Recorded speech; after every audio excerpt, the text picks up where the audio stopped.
Our selection today is Hold On.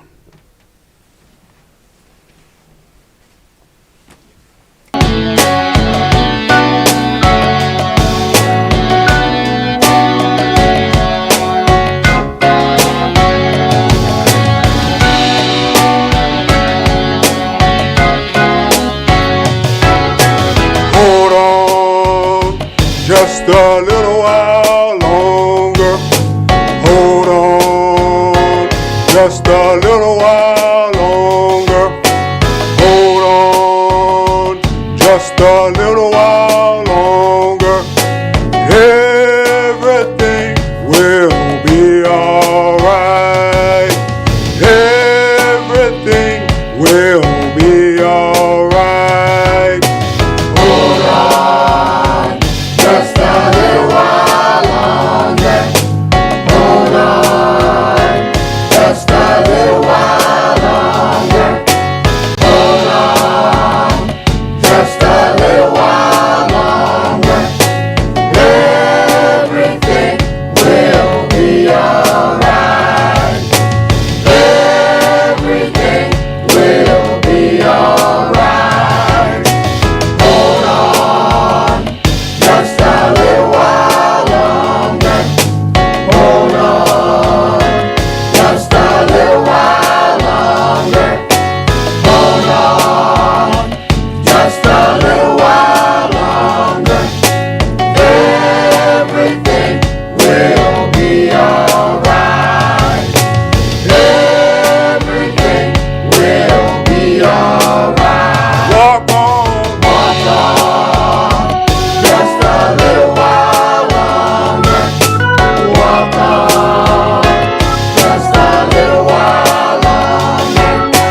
Walk on just a little while longer. Everything will be alright. Everything will be alright. Pray on just a little while longer. Pray on just a little while longer. Pray on just a little while longer. Everything will be alright. Everything will be alright. Sing on just a little while longer. Sing on just a little while longer. Sing on just a little while longer. Everything will be alright.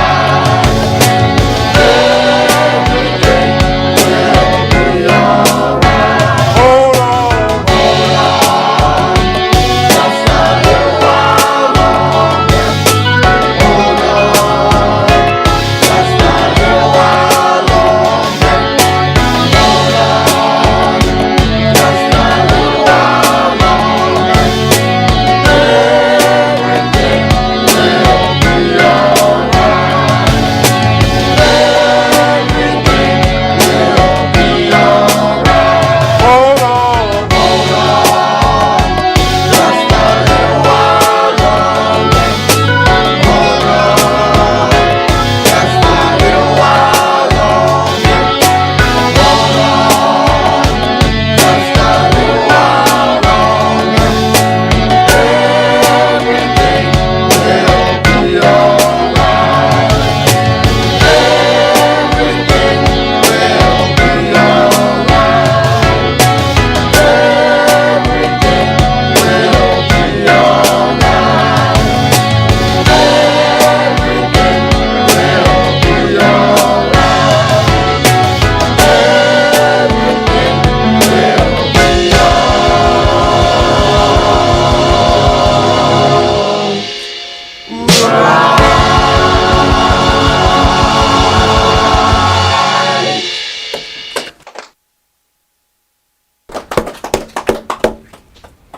The oracles of the UCI, beginning at 1 Peter chapter 4, verses 7 through 11.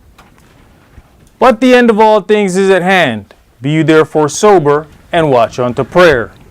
And above all things have fervent love among yourselves, for love shall cover the multitude of sins. Use hospitality one to another without grudging. As every man has received the gift, even so minister the same one to another, as good stewards of the manifold grace of Elohim. If any man speak, let him speak as the oracles of Elohim.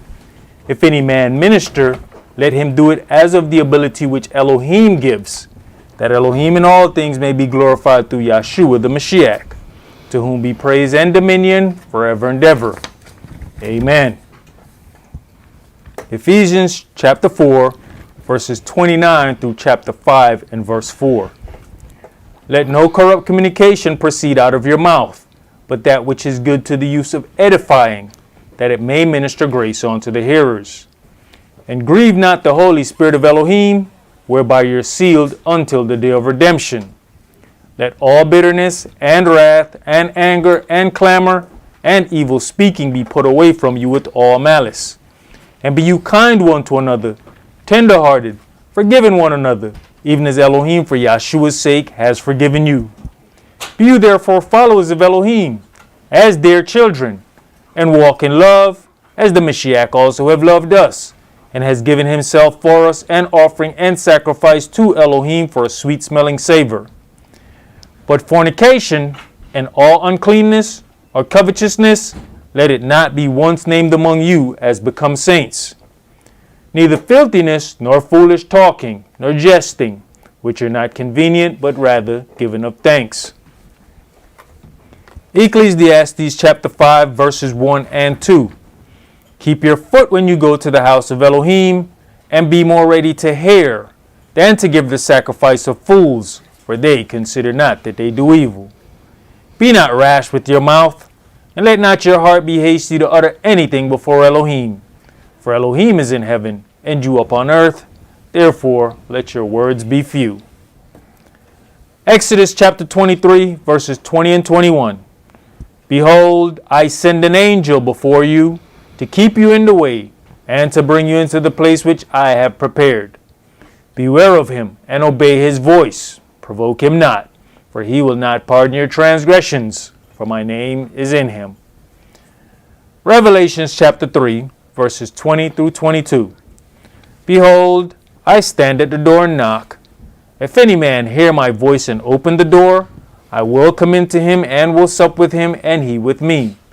To him that overcomes will I grant to sit with me in my throne, even as I have also overcame, and am sat down with my Father in his throne. He that has an ear, let him hear what the Spirit says unto the churches. All right, Shabbat Shalom. Shabbat Shalom. Which is peace on Yahweh's holy Sabbath day. Welcome to another holy convocation that Yahweh has enjoined unto us here in Stone Mountain, Georgia. You know, those oracles are created and were put together by my teacher, Elder Yaakov.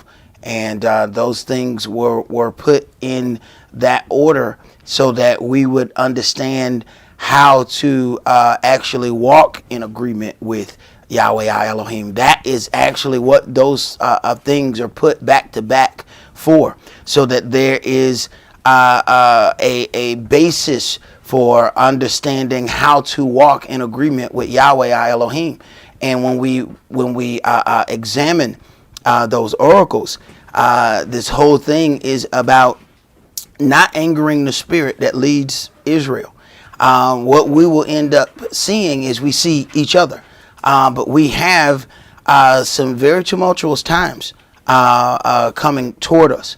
And in those times, we're going to realize the power in walking on one accord in agreement and making sure that those things are guided by Yahweh's word. Because the adversary, the devil, will take any and all differences and use those things to divide us, because obviously a divided house shall not stand, and obviously you weaken some things when you cause that division, and it makes it easier to be susceptible to attacks.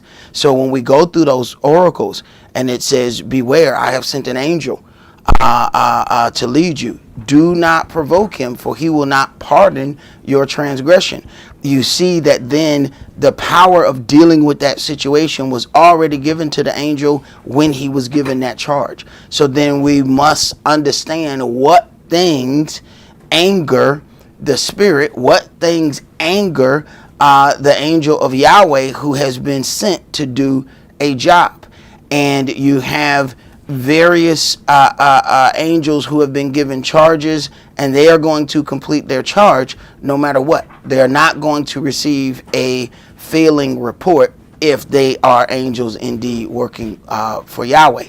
Now we have to understand that Yahweh takes pleasure in first fruit. So we must work first or vow first, and then we will receive.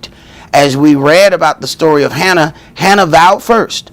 Hannah gave her son first. Then she that was barren received 5 children. It takes more than a couple of catchphrases to please our Elohim. And you cannot be his servant if you do not understand him.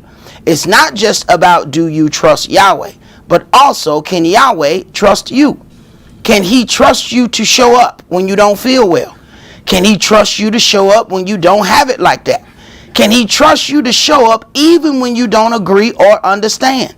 These are questions that must be answered if one is going to be a servant of Father Yah. The disciples didn't always understand, but they were never swayed. Let's begin today's sermon in Deuteronomy chapter 1, and we're going to read verses 9 through 18. See, believing that we're going to have the level of understanding that Yahweh has is not even a realistic thought. So believing that you're going to understand everything along that way, and that you will move if you understand or agree with everything, then you haven't really embraced what a servant is. Because the master of the house is going to have some knowledge and understanding that you don't have access to. Do you only listen when you agree and understand? What if he has not shared the entire portion of that with you? See, that's something that we have to understand, because Yahweh told, or Yeshua ended up saying to the disciples, I have sheep, I have foals that you know not of. But we can't then use that to say that we can do anything that we want to do because he has these things that, hey, he doesn't care about. No, he deals with that fold, but then he has other things and other foes that he's dealing with, but he's dealing with them according to the job that he has for them. As we jump in and out of folds, we now start getting different direction, because what he has for that fold may not be the same thing that he has for this fold. I mean, we can see clearly if we're going to put together a team, we can't have 11 quarterbacks. The team ain't never going to prosper at all. So if you move the job or the thing that you have or that Yahweh has set for one situation and move that to another situation, we end up finding ourselves in a predicament with Yahweh our Elohim. Deuteronomy chapter 1, and let's start that at verse 9. And I spake unto you at that time, saying, I am not able to bear you myself alone. Yahweh your Elohim has multiplied you, and behold, you are this day as the stars of heaven for multitude. Yahweh Elohim of your fathers make you 1,000 times so many more as you are, and bless you as he has promised you. How can I myself alone bear your cumbrance, and your burden, and your strife? Take you wise men and understanding, and known among your tribes, and I'll make them rulers over you. And you answered me and said, the thing which you have spoken is good for us to do. So I took the chief of your tribes, wise men and known. I took the chief of your tribes. These were people exercised in understanding, but then of course this is responsibility that is being laid on them, and they have to operate according to the responsibility that is laid upon them. Go ahead.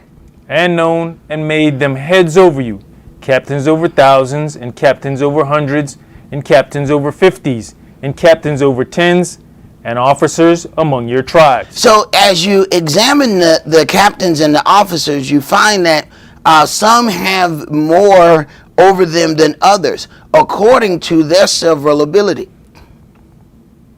See, some can be captains over 5, some can be captains over 10, some can be captains over 20, 30, 50, and then 100, and so on and so on. So the ability changes, so the job changes.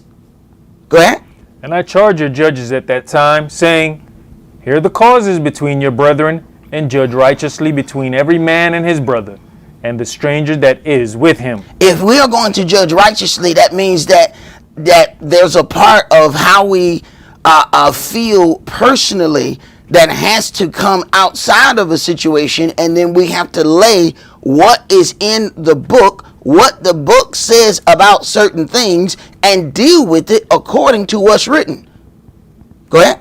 You shall not respect persons in judgment, but you shall hear the small as well as the great. Right. So if you shall not respect persons in judgment, then the judgment can't change if it's because it's somebody that you like. The judgment can't change because it's somebody that you hang out with. The judgment can't change. It can't be different because it's somebody in your family. It has to be the same. It has to be just judgment. Go ahead. You shall not be afraid of the face of man, for the judgment is Elohim's. And the cause that is too hard for you, bring it on to me, and I will hear it.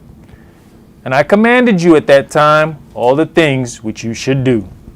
All right, let's go to Deuteronomy chapter 20.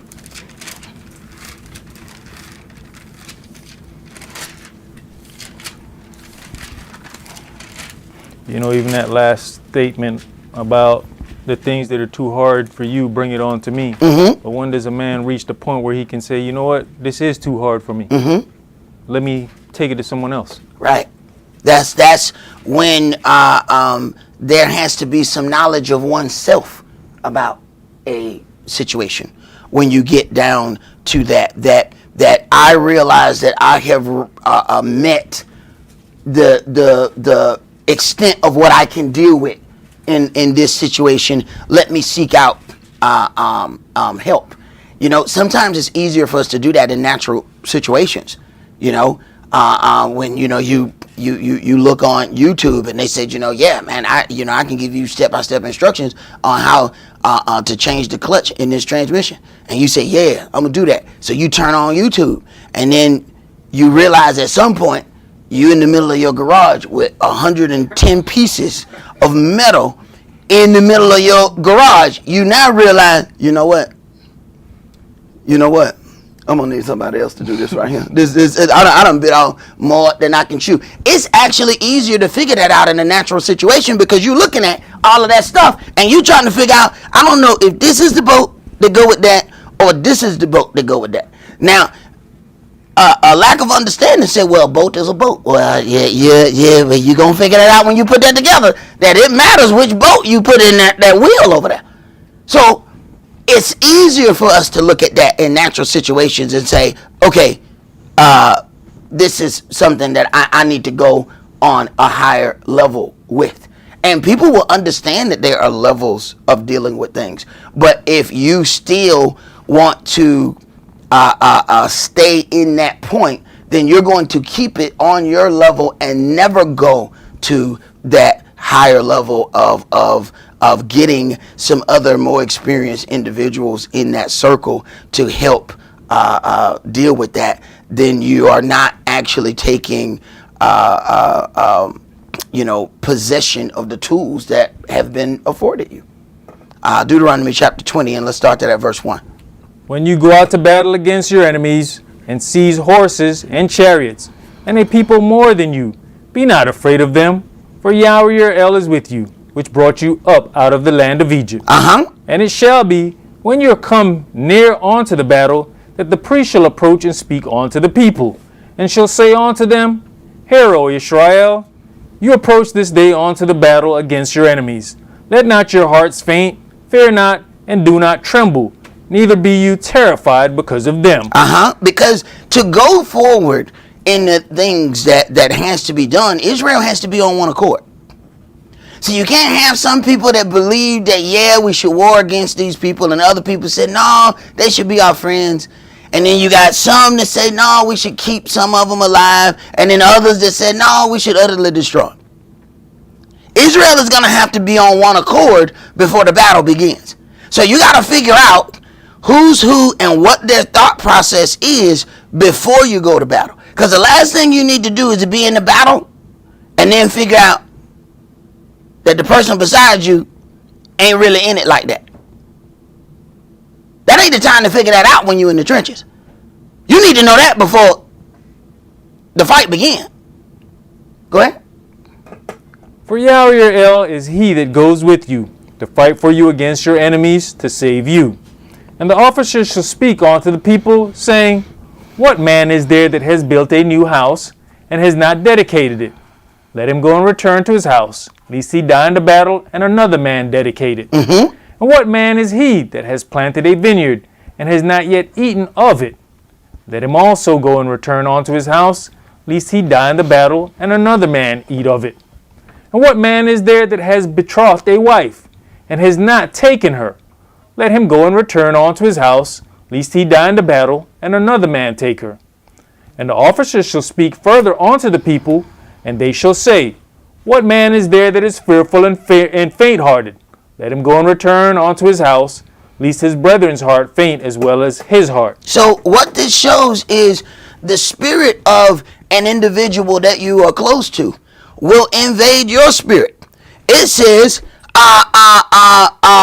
and the officers shall speak further unto the people, and they shall say, what man is there that is fearful and faint-hearted? Faint-hearted, let him go and return unto his house, lest his brother's heart faint as well as his heart. So the things that he has in his heart is going to be transferred to the individual beside him. So if he is fearful and faint-hearted, he's going to make the individual next to him fearful and faint-hearted. So it says, let that person depart. Because what it's going to do is it's going to spread that spirit amongst your soldiers. Go ahead. And it shall be, when the officers have made an end of speaking unto the people, that they shall make captains of the armies to lead the people. When you cometh near unto a city to fight against it, then proclaim peace unto it. So this is how, if you're going to deal and walk on one accord, you can't have one group that went in and they went and slaughtered everything. Yahweh has an order. When you come near unto a city to fight against it, then proclaim peace unto it. Now you have to know which cities that you're going to do that to. You got to have some kind of protocol for how this is going to go. And the protocol can't go based on what we think, feel, and believe. The protocol has to be based on what's written. That way we know we're following the same protocol. Go ahead. And it shall be, if it make you answer peace and open unto you, then it shall be that all the people that is found therein shall be tributaries unto you, and they shall serve you.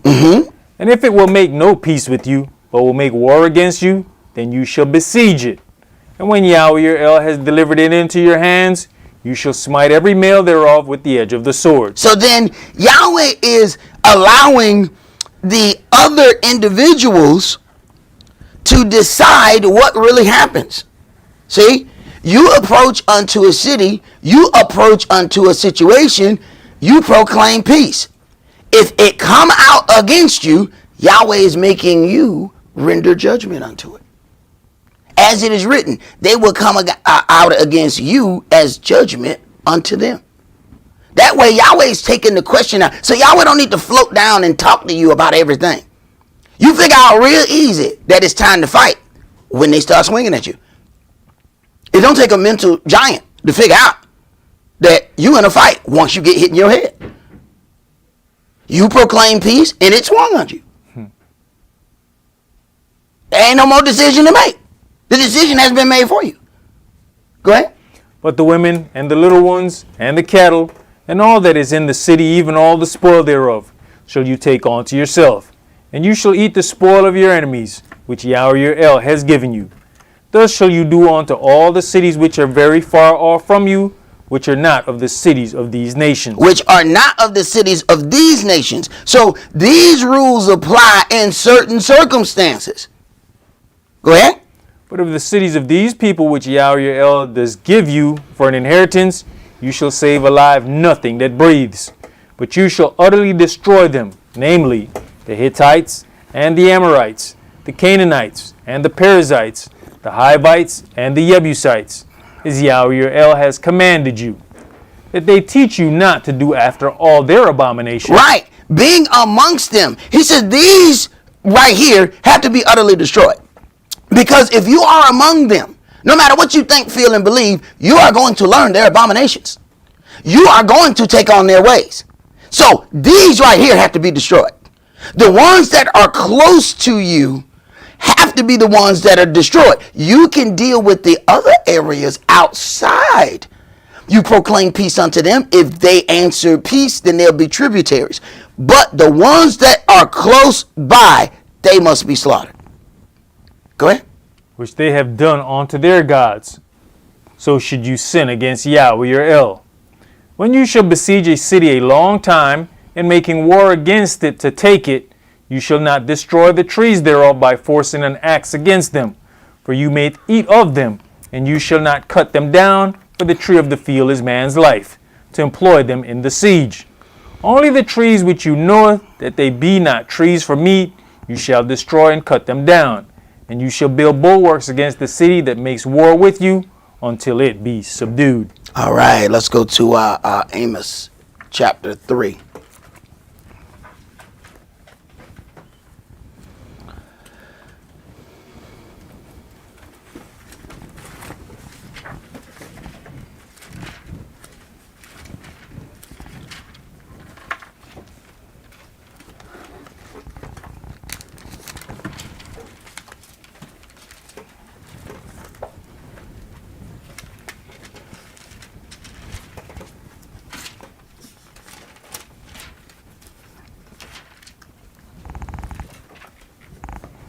Amos chapter 3 and verse 1. Hear this word that Yahweh has spoken against you, O children of Israel, against the whole family which I brought up from the land of Egypt, saying. Now, hear this word that Yahweh has spoken against you. Part of this thing about having love for the children of Israel, you understand when you watch Yahweh the levels of love and how he deals with those things. To encourage Israel or to push Israel back on the right path, there has to be a tougher level of love than just sitting by and allowing Israel to keep going, believing that at some point they're going to turn. See, I had some situations in my life where in my mind, I was going to stop. And Yahweh had to show me aggressively that he was going to have to stop me. That I wasn't going to stop on my own. But when you have not fully learned your own heart and your own person and being, you believe that you can deal with things that you probably should not entertain. Go ahead. You only have I known of all the families of the earth. Therefore I'll punish you for all your lawlessness. Now, and this is love. Go ahead. Can two walk together except they be agreed? If two walk together, it's going to be perceived that they are in agreement in all the things that they do, whether they are in agreement or not. Because how can two walk together unless they be in agreement? That means if two are operating in something, for you to continue to walk with that individual means you agree with what they do. And how can you agree with what someone does if it is against Yahweh's commandments? We are going to have a conflict of interest there. See, there's a whole lot of situations that I was a part of before I got in this word. And as I got in this word, it started to drive a separation when I noticed what things were being done. It was cool for me to hang out in the street. It was cool for me to do those things before. But as I start going in and reading the law of my Elohim, certain things just became unavailable to me. And how can I walk with those individuals if we don't agree? Now, Getting a motorcycle again put me back in the situation of dealing with a whole lot of individuals that I had not dealt with in a long time. So then I had to draw some lines as to how I'm going to deal with those individuals, because hey, when there's a certain mode of operation, you get on the motorcycle, and then you go to the motorcycle spots, and then there's motorcycle chicks that they just sitting there with a helmet. They ain't got no motorcycle. How in the hell you are just here with a helmet, just waiting to see which bike they gonna get on? There's a certain kind of thing that you have to then separate yourself from.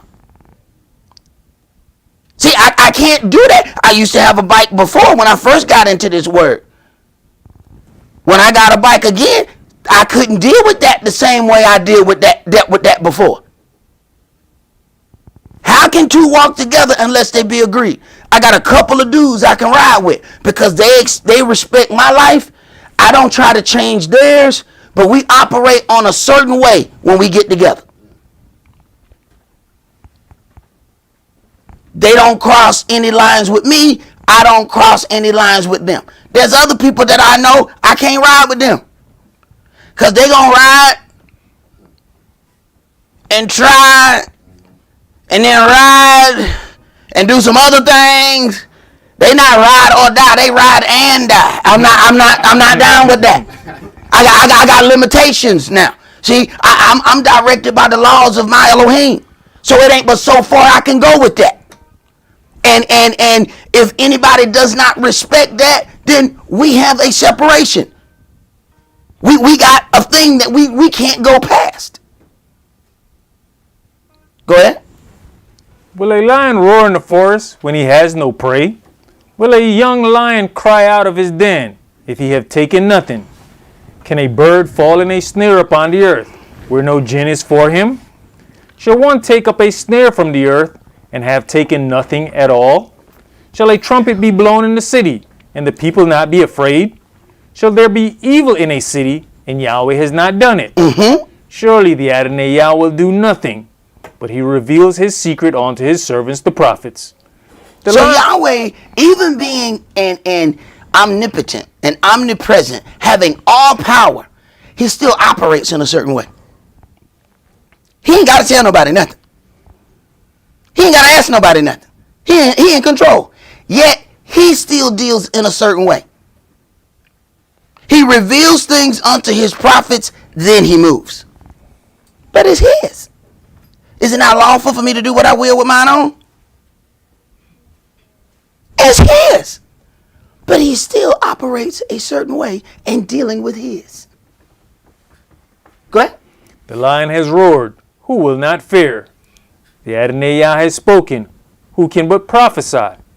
Publish in the palaces at Ashdod and in the palaces in the land of Egypt, and say, assemble yourselves upon the mountains of Samaria, and behold the great tumults in the midst thereof, and the oppressed in the midst thereof. For they know not to do right, says Yahweh, who store up violence and robbery in their palaces. Therefore thus says the Adonai Yah, an adversary there shall be even round about the land, and he shall bring down the strength from you, and your palaces shall be spoiled. Thus says Yahweh, as the shepherd takes out of the mouth of the lion 2 legs, or a piece of an ears, so shall the children of Israel be taken out that dwell in Samaria in the corner of a bed, and in Damascus in a couch. Hear you and testify in the house of Jacob, says the Adonai Yah, the El of hosts, that in the day that I shall visit the transgression of Israel upon him, I will also visit the altars of Bethel, and the horns of the altar shall be cut off and fall to the ground. And I'll smite the winter house with the summer house, and the houses of ivory shall perish, and the great houses shall have an end, says Yahweh. All right, let's go to Malachi chapter 3.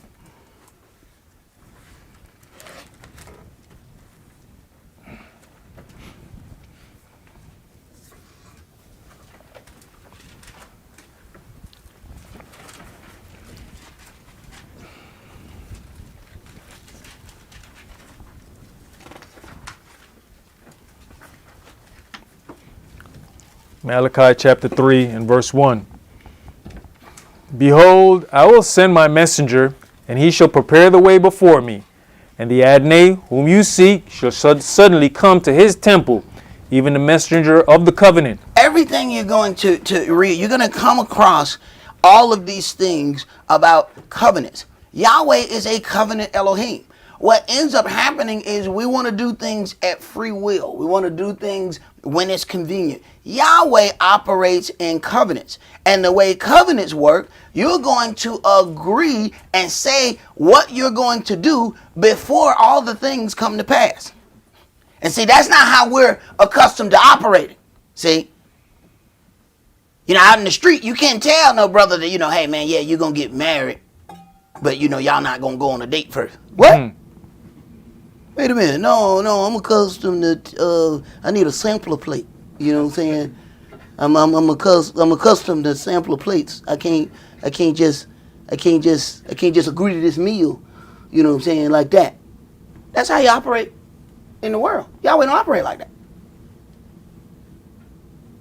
But see, what we want to do is mix those two things.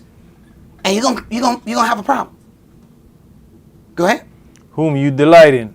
Behold, he shall come, says Yahweh of hosts. But who may abide the day of his coming? And who shall stand when he appears?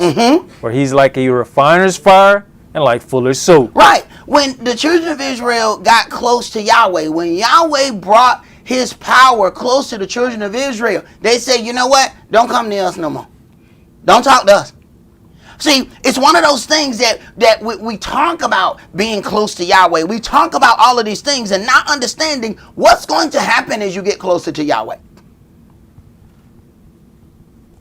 The heat of righteous judgment is going to really cause some change in your life.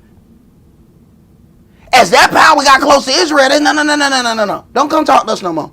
Talk to him and let him come talk to us. We don't want to let us not see that thing, because it was exceedingly dreadful. We don't want to see you no more. We cool that we are your people. But be our people from on top of that mountain. Let us be your people from there. Like, you stay over there and we're going to stay over here. See, those are the things that we don't consider. As we get closer, the fire and all of that gets hotter. So we're dealing with things from the position of where we are until Yahweh bends in. And then everything changes.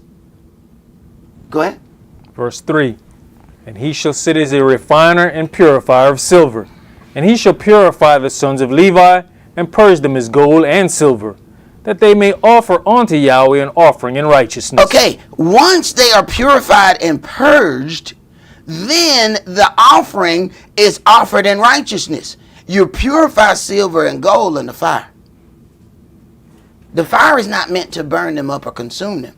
The fire is meant to purify them. So the question is, do we understand the fire? If you don't understand the fire, you think the fire is trying to kill you. So then you take off running. So you're running from the cleansing fire because you think it's death fire. Go ahead. Then shall the offering of Yehuda and Jerusalem be pleasant unto Yahweh, as in the days of old, and as in former years. And I'll come near to you to judgment, and I'll be a swift witness against the sorcerers, and against the adulterers, and against false swearers. All of these things that Yahweh's hate. This is not something that just one prophet is saying. These are things that are in our law from the beginning of our book all the way to the end. You get to Revelation and it starts talking about all liars and adulterers and whoremongers shall have their part that burns with fire and brimstone. You find the same thing that said in the beginning of the book is said at the end of the book. He don't change. Go ahead. And against those that oppress the hireling in his wages. Right. And do we even understand what a hireling is? A hireling is just somebody who was hired to do a job. Every last one of y'all hirelings. Do you own the company? Well, you're a hireling. If the company is yours, then you're not a hireling. See, the shepherd is not a hireling because it's his sheep. He owned those sheep. If you don't own it, then you was hired to do a job. So when we deal with the things of Yahweh, our Elohim, you have to ask yourself a question. Were you hired to do a job, or do you own the sheep?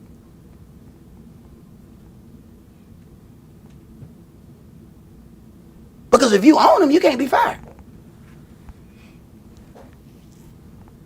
Y'all sure the only one can't be fired?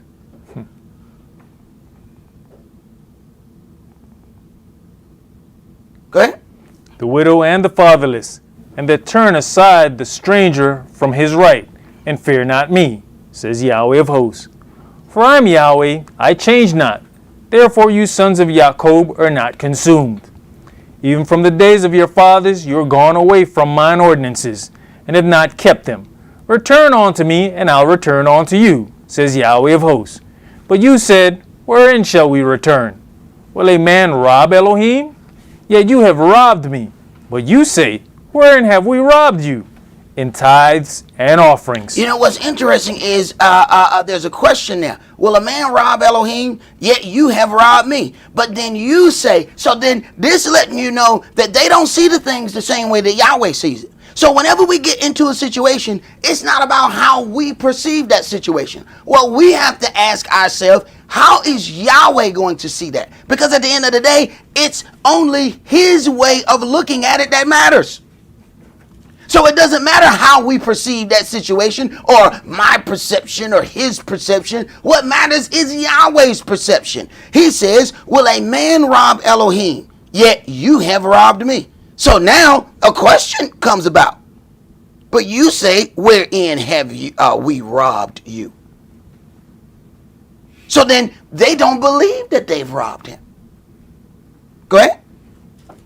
You are cursed with a curse, for you have robbed me, even this whole nation. Bring you all the tithes into the storehouse. Okay, stop. So then if those tithes went somewhere else, Yahweh says it was robbery. Because what I have heard is that, it doesn't matter where those things go or how you deal with that. You have to go into the scripture and see if the scripture agrees with that. And if the scripture doesn't agree with that, you got a decision to make. And let every man make his own decision. Go ahead. Bring you all the tithes into the storehouse, that there may be meat in mine house. And prove me now herewith, says Yahweh of hosts. If I will not open you the windows of heaven and pour you out a blessing, that there shall not be room enough to receive it. And I will rebuke the devourer for your sakes, and he shall not destroy the fruits of your ground. Neither shall your vine cast her fruit before the time in the field, says Yahweh of hosts. And all nations shall call you blessed, for you shall be a delightsome land, says Yahweh of hosts. Your words have been stout against me, says Yahweh. Yet you say, what have we spoken so much against you? Once again, Yahweh has to prove that this is what's happening. He says, your words have been stout against me, says Yahweh. Yet you say, what have we spoken so much against you? So then the people don't believe. He's having to first prove to them their own position. Then after he proves to them their own position, then he can deal with judgment concerning the position. But first he's got to show them their position. Because they don't believe that they robbed him. They don't believe that they've spoken against him. Go ahead. You have said, it is vain to serve Elohim. And what profit is it that we have kept his ordinance, and that we have walked mournfully before Yahweh of hosts? Right. And do we have to say that with our mouths, or does our actions say that same thing?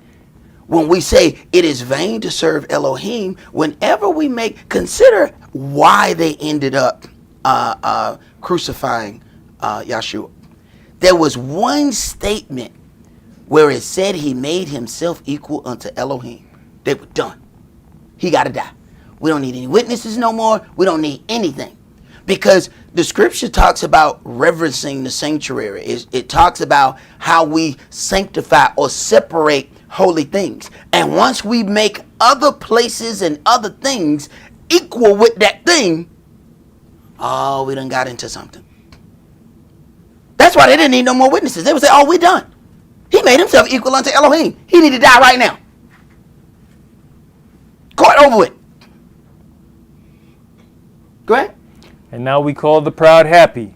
Yes, they that work wickedness are set up. Uh-huh. Yes, they that tempt Elohim are even delivered. They that tempt Elohim are even delivered. We call the proud happy because now we have made those things equal unto the work of Elohim. Those things are now been made on an equal playing field. Go ahead. Then they that feared Yahweh spake often one to another. And Yahweh hearkened and heard it.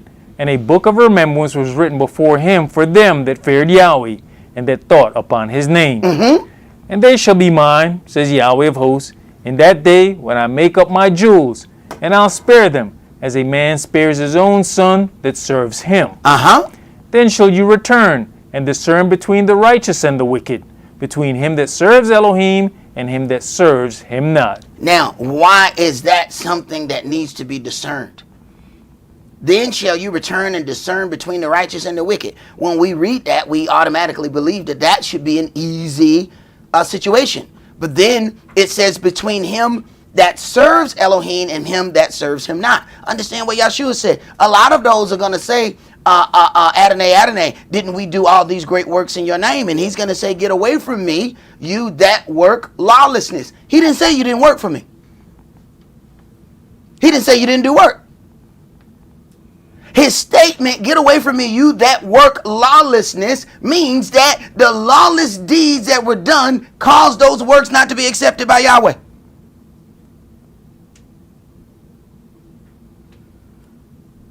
And those are Yahshua's words, not ours. Let's go to 2 Kings chapter 5. You got something, brother? In verse 16 it says, then they that feared Yahweh spake often one to another. Uh-huh. You know, people will have a problem that people speak. I mean, if it's bothering you, you're sitting there, you're trying to get a grasp of this situation. So people communicate with each other. And that's where we should be at as a small congregation, where we're sitting around discussing things one with another. Because right here, I just saw a position that should be strived for. He says, when I make up my jewels, and I will spare them. And they shall be mine, says Yahweh of hosts, in that day when I make up my jewels. So there's even a striving there to be one of those jewels. A very good point, brother. Let's go to 2 Kings chapter 5.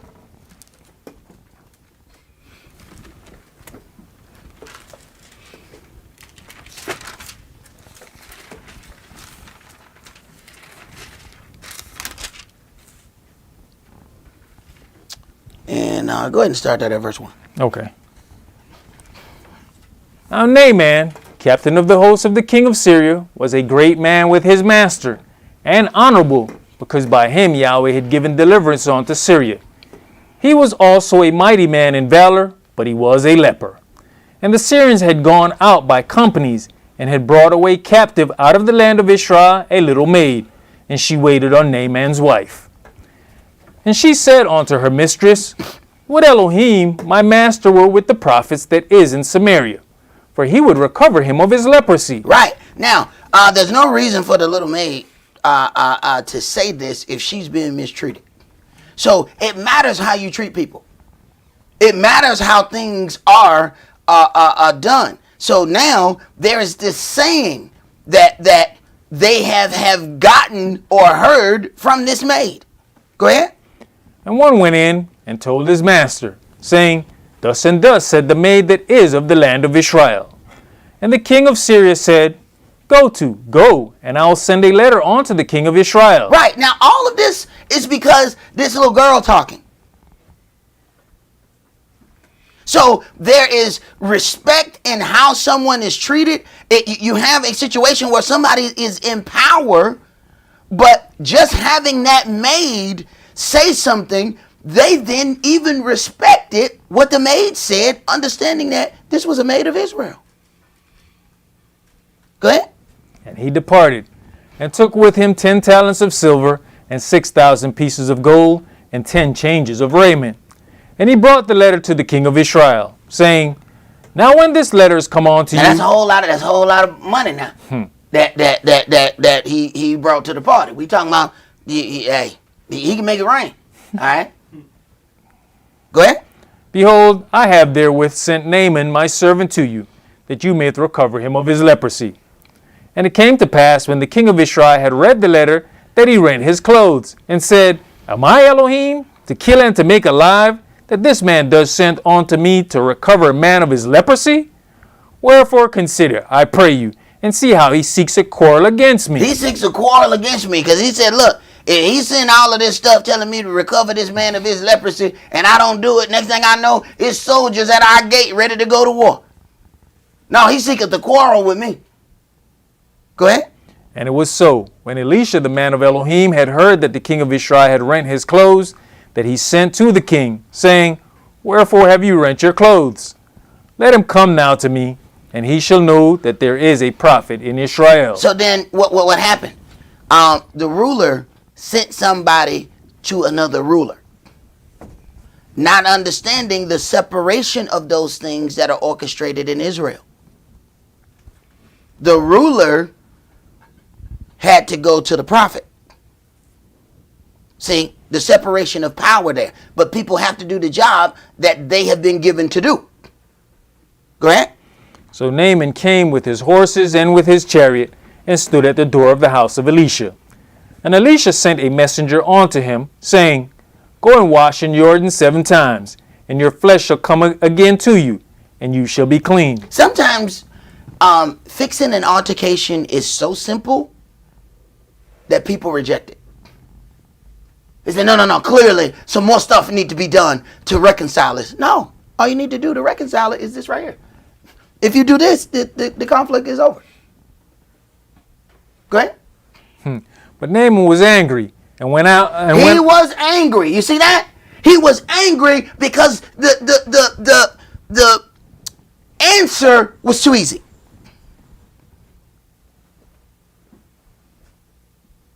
So because he didn't like what was given unto him, now he's entered in anger. Go ahead. You know, sometimes when you're used to a certain position, you're used to a certain standard. Because when you think about Elisha told the king to send him to me. But Elisha didn't go out to him. Elisha sent somebody else out to deliver the message. So as we go on, we get to see his problem. But Naaman was angry and went away and said, Behold, I thought he would surely come out to me. See? So now he feels some kind of way disrespected. He feels some type of way. See? Yeah, you gonna send one of your little people to me? What am I, the man sitting next to the man? Go ahead. And stand and call on the name of Yahweh his El, and strike his hand over the place and recover the leper. Right. It's amazing that people that don't have a job are going to tell you how you should do your job. Do you see that? He's telling him exactly what I thought you would do this. I thought that you would do that. Okay, so how long you been doing this? Go ahead. Are not Abana and Pharpar rivers of Damascus better than all the waters of Israel? You see that? You see that? There's some better waters than this. Physically or spiritually? Go ahead. May I not wash in them and be clean? So he turned and went away in a rage. And his servants came near and spake unto him. Now, what if those servants didn't care enough to go to him? Because he has already walked away from his salvation. He has walked away from it. It is all but over. Now, here come the servants. Go ahead. And his servants came near and spake unto him and said, My father, if the prophet had bid you to do some great thing, would you not have done it? How much rather then, when he says to you, Wash and be clean? Then went he down and dipped himself 7 times in Jordan. In other words, he was able to hearken unto the voice. Now, he went away in rage. He was angry. He went away in rage. Somebody has to go behind him to convince him to turn back around. Then he is convinced. Then he goes and does the things. But he has already left his salvation. It is all but over. Unless somebody goes and get him. So what is that? That is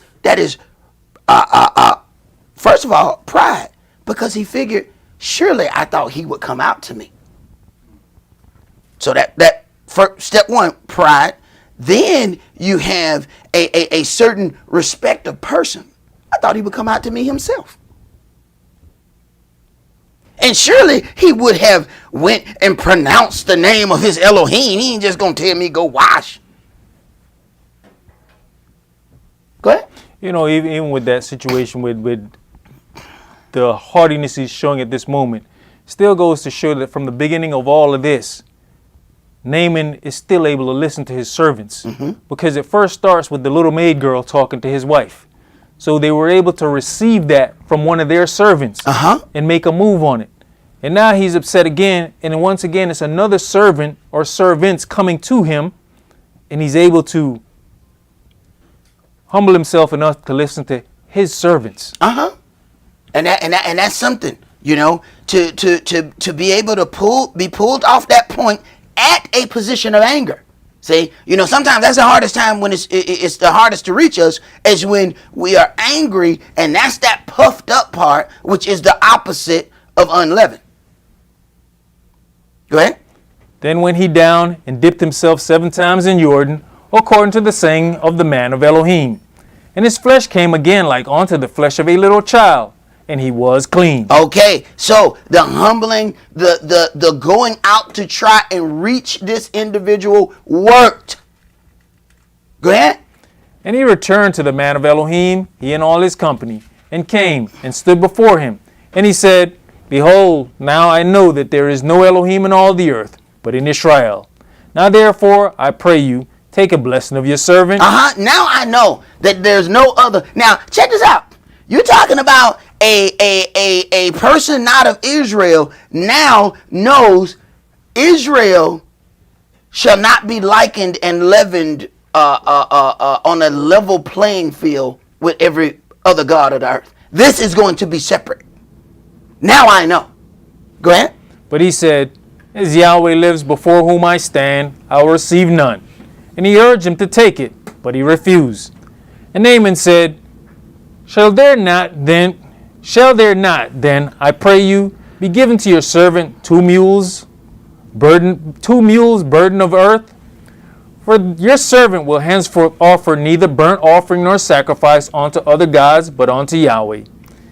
In this thing, Yahweh pardon your servant, that when my master goes into the house of Rimmon to worship there, and he leans on my hand, and I bow myself in the house of Rimmon, when I bow down myself in the house of Rimmon, Yahweh pardon your servant in this thing. Check this out. So he's already dealing with, look, I'm going to be in a situation that ain't going to be quite right. Okay? Now, because I'm in this situation, I cannot remove myself in this situation because this person rules over me. Please, when he leans on me to worship his God, please pardon me, because I am not doing that to slight the El of Israel. He's taking care of that. Let's take care of this business right off the rip. Go ahead. And he said unto him, Go in peace. So he departed from him a little way. But Gehazi, the servant of Elisha, here's a servant of the Israelite here. All right, go ahead. But Gehazi, the servant of Elisha, the man of Elohim, said, Behold, my master has spared Naaman this Syrian, and not receiving at his hand that which he brought. But as Yahweh lives, I'll run after him and take somewhat of him. So you see a little bit of respect of persons already. Behold, my master have spared Naaman this Syrian. He gonna spare this Syrian? He came and got something from the God of Israel. How he gonna not give us something? We finna go get this. So now Gehazi has found a way to monetize the work of Yahweh. Elisha said, no, we're not receiving of your money. But Gehazi has found a way to monetize it. Go ahead. And somewhere in his twisted mind, he thinks it's okay with Yahweh, because he said, as Yahweh lives, I'll go get He something. mentions Yahweh's name as he's doing it, believing that Yahweh is with him on this matter. Because clearly he know more about Yahweh than Naaman the Syrian. And how is Naaman receiving anything? Look, hey, this is a servant of Elisha. I know all this stuff. Go ahead. So Gehazi followed after Naaman. And when Naaman saw him running after him, he lighted down from the chariot to meet him and said, "Is all well?" And he said, "All is well. My master has sent me, saying, Behold, Lie. behold." This is that point where we're going to mention Yahweh's name, but we're going to lie at the same time and believe that he is with us in this. And he said, all is well, my master have sent me. So that's already lie number one. Behold, even now, saying all is well, my master have sent me, saying. He ain't saying nothing. So this is lie number two. See, most people would say, yeah, so he done told a lie. No, he told more than one. He didn't send you. And them words that's about to come out of your mouth, he didn't say them either. Go ahead. Behold, even now there be come to me from Mount Ephraim 2 young men of the sons of the prophets. Give them, I pray you, a talent of silver and 2 changes of garments. Now understand, he brought the rain when he came. So this ain't nothing. This just a little small monetary, you know what I'm saying, as we call a little blessed bless. You know what I'm saying? It's just a little small blessing. Because he brought the thunder. But what he brought, he can drop this and not even miss it. Go ahead. And Naaman said, Be content, take 2 talents.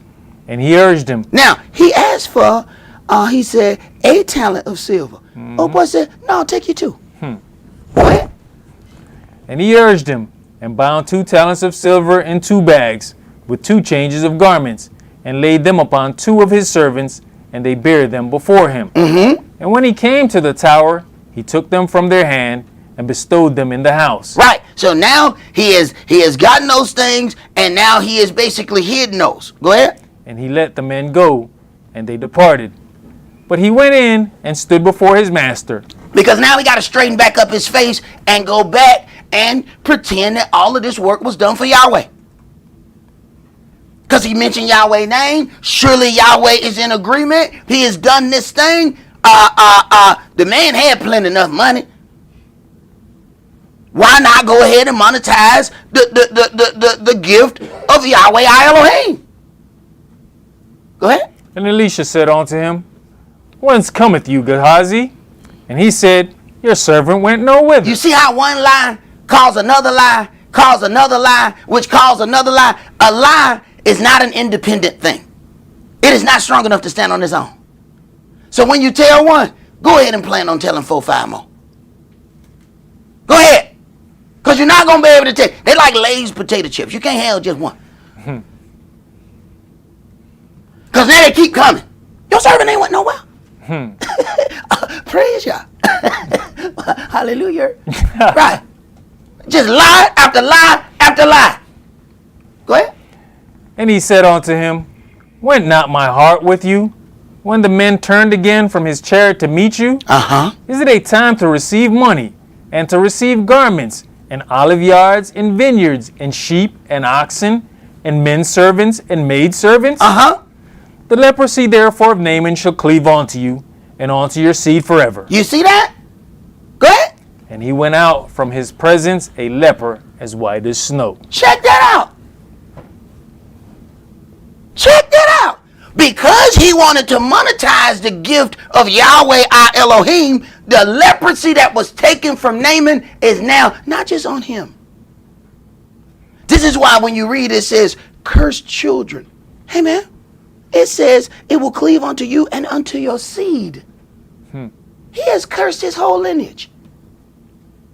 And it says he shall be a leper as white as snow. So when people say ain't no white Israelites, they lying. They go there, it's definitely some. And I'm talking about natural. They ain't even have to change and be spiritual. We got some issues here. But you see, Yahweh dealt with the deception in the way that it was brought. So what is the punishment for lying? Whatever you intended. So he watched that whole deception. Now, what's interesting is this. This judgment does not come from Yahweh. The judgment comes from the servant of Yahweh. Judgment didn't come from Yahweh. Yahweh didn't come into this situation. Behold, Gehazi, thou have lied. Thou have taken. Now you get the leprosy of Naaman. No. That was the servant. That was Elisha. No. You got that. Yahweh ain't nowhere in this mix. The servant is. You ain't heard Yahweh say nothing. What happened? When Elisha got the job, he got the power to do the job. He ain't have to ask. So at the end of the day, we have to look at how do we see things. Do we see those things the same way that Yahweh sees them? Because Yahweh ain't intervened in this. And now that he got his judgment, check this out. You keep going back, Gehazi back in here. I mean, he don't look the same though. But he back in now. And you gotta think about the people who might have saw him and he was black before. And then they like, hey, I'm gonna send my servant to do something. You look like you, but not. You're not a different dude. You're the same dude, but a different shade. Very different shade. Right. So now, even his existence is a testimony against his action. Yahweh didn't kill him. Left him alive to go around everybody. Man, you think what happened? I don't care if you was white and turned black or black and turned white. Your friends gonna ask you some questions. Oh, they're gonna ask you some questions. You gonna notice when everybody start with, wasn't that brother black last week? Hey, don't we notice when a brother got a low haircut and we come back in and then that brother got locks? don't we ask some questions like, no, those are dreaded locks. That's not dreadlocks. 'Cause he got those in like 1 week. You know what I'm saying? It takes some time for somebody's hair to grow. He ain't grew that hair last week. Or we see a dude and we know his hairline receding, and then the next day you see him and he got one of them Makos where he done painted the hairline. Everybody start whispering. Wasn't that dude bald last week? You ain't fooling nobody. So for surely they notice if your complete complexion changed from one day to the other. Definitely somebody noticed. Did you get to the end of that, brother? Yes. All right, let's go to Jeremiah chapter 5. Hey, ain't nobody got to announce that change right there.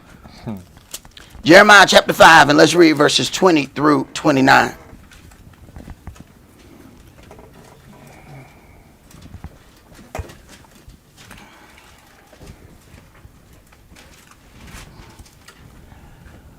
Verse 20. Declare this in the house of Jacob and publish it in Yehuda, saying, Hear now this, O foolish people, and without understanding, which have eyes and see not, which have ears and hear not. Fear you not me, says Yahweh. Will you not tremble at my presence, which have placed the sand for the bond of the sea by a perpetual decree, that it cannot pass it? And though the waves thereof toss themselves, yet can they not prevail. Though they roar, yet can they not pass over it. But this people have a revolting and a rebellious heart. They are revolted and gone. This is Israel he's talking about. And we always attribute these things unto other individuals and not unto our own people. Go ahead. This first part here where he talks about, the bound for the sea. I read this a couple of days back, and just to sit there and think about when you go to the beach, how that water just comes to a certain distance and keeps repelling back. I mean, that power is so great because we know there's times when water's supposed to take any path it want to take, but it just goes to that distance and just keeps coming back, just goes to that distance and keep coming back. So I just had to sit there and think about just how much control Yahweh has set on this earth for certain things just not to pass the boundary, but then with free will, There you go. we don't see the line. What it says, the ox knows his master, the ass his master's crib. The ox knows his owner, and the ass his master's crib. But Israel does not know. Israel does not consider. A foolish people, a people laden with iniquity. The animals know where to go. The animals know how to operate. Go ahead. Neither say they in their heart, let us now fear Yahweh our El, that gives rain, both the former and the latter, in his season. He reserveth unto us the appointed weeks of the harvest. Your lawlessness have turned away these things, and your sins withholding good things from you. Right. But do we blame that on some other things? Your lawlessness have turned these things away from you. Your sins have withholding good things from you. Or do we blame other people for the things that we're not able to receive? Go ahead. From among my people are found wicked men. They lay wait as he that sets snares. They set a trap, they catch men. As a cage is full of birds, so are their houses full of deceit. Therefore they are become great and waxen rich. Right. So they do things deceitfully and prosper from the ill-gotten gain, at least for a little bit. Go ahead. They're waxen fat, they shine. Yes, they overpass the deeds of the wicked. They overpass the deeds of the wicked. And how that is exceedingly sinful, because we know better. But when we attribute that, or now we look at it and then we start saying, and this is that thing, oh man, I've heard this on Sunday morning. So, you know, that's the way you look at the word. How can you look at thou shalt not steal and not understand what the hell it means? How can you look at thou shalt not bear false witness? See, that means we're going to put some other things in there, or allow some other things to kind of make that a gray area now. And there are situations and circumstances where there can be a gray area. This is why Yahweh ends up putting into there why you had the situation where it says, you've robbed me. You said, where have we robbed you? I'm going to tell you. You said such and such. I'm going to tell you where you did this. See, so I can take away that question out of your heart, so then we can move forward after that. Go ahead. You know, it's all in man's perception of how you look at things, but right is right and wrong is wrong, because a person who steals don't like to be stolen from. No. But in growth, you learn things. Don't put my own self out there, because I used to do things with cars. Grew up around cars. Dad's a mechanic. Take stuff out of cars. As I got grown, and the first time I walked outside, my window was busted and the radio missing, I just stood there and laughed. They said, you ain't mad? Nope. Why not? It's payback. What you talking about? Stuff I used to do when I was younger. Yep. But that's growth. I can accept the fact that, you know what? My wrongs are coming back to me. I'm going to accept it. I'm going to eat it and grow. Because it became a point where Yahweh had to show you what you did unto other individuals. This is how Yahweh renders righteous judgment. And a lot of times people will say things about righteous judgment and all of these things, but they really don't understand what that means. Yahweh has in here, he says, Israel, I'm married unto you, right? You are my wife. Then he tells Israel, when you worshiped other gods, you have committed adultery against me. Read in Hosea, he says, you know what? I'm going to let your wife and your kids commit adultery, but I ain't going to judge them for it. Why? Because I'm going to let what you did in my house, I'm going to let it happen in your house. Since you can't understand the things when it happened in my house, to make sure that you understand it, I'm going to let it happen in your house. Then you will see what you did to me. Now that's deep. Now that's deep. That Yahweh going to let your wife cheat just so he can show you when you worshiped another God. Bro, that's deep. I think you might just want to accept that, because, hey, we don't do too good when Sugar Nooker go play at another part. You know what I'm saying? All that just to make you understand what you did to him. But that's what happened when we take it all the way down to the wire. When you take it all the way down to the wire, do understand, your wire not going to be as thick as Yahweh's. When you get ready to take it to the wire, you can't take it where he can take it. You're not going to be able to play with those cards that he got. That's a dangerous game to play. So this is what Yahweh, and Yahweh says point blank, not only am I going to let your spouses and your daughters commit adultery, but I ain't going to judge them. I'm going to let them do it. He might even could. Sister, have you seen James?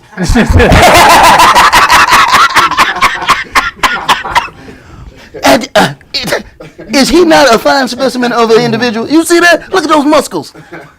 He's jumping right out of his shirt. Yes, they are. Going over there. Right. But then Yahweh is doing that to deal with you and Israel for how we've dealt with him in his house. Man, that's some deep stuff. Go ahead, bro. They judge not the cause of the fatherless, yet they prosper, and the right of the needy do they not judge. So shall I not visit for these things? Shall I not visit for these things? If I'm going to execute perfect judgment, shall I not visit for this? Go ahead. Shall I not visit for these things, says Yahweh? Shall not my soul be avenged on such a nation as this? All right, let's go to Deuteronomy chapter 12.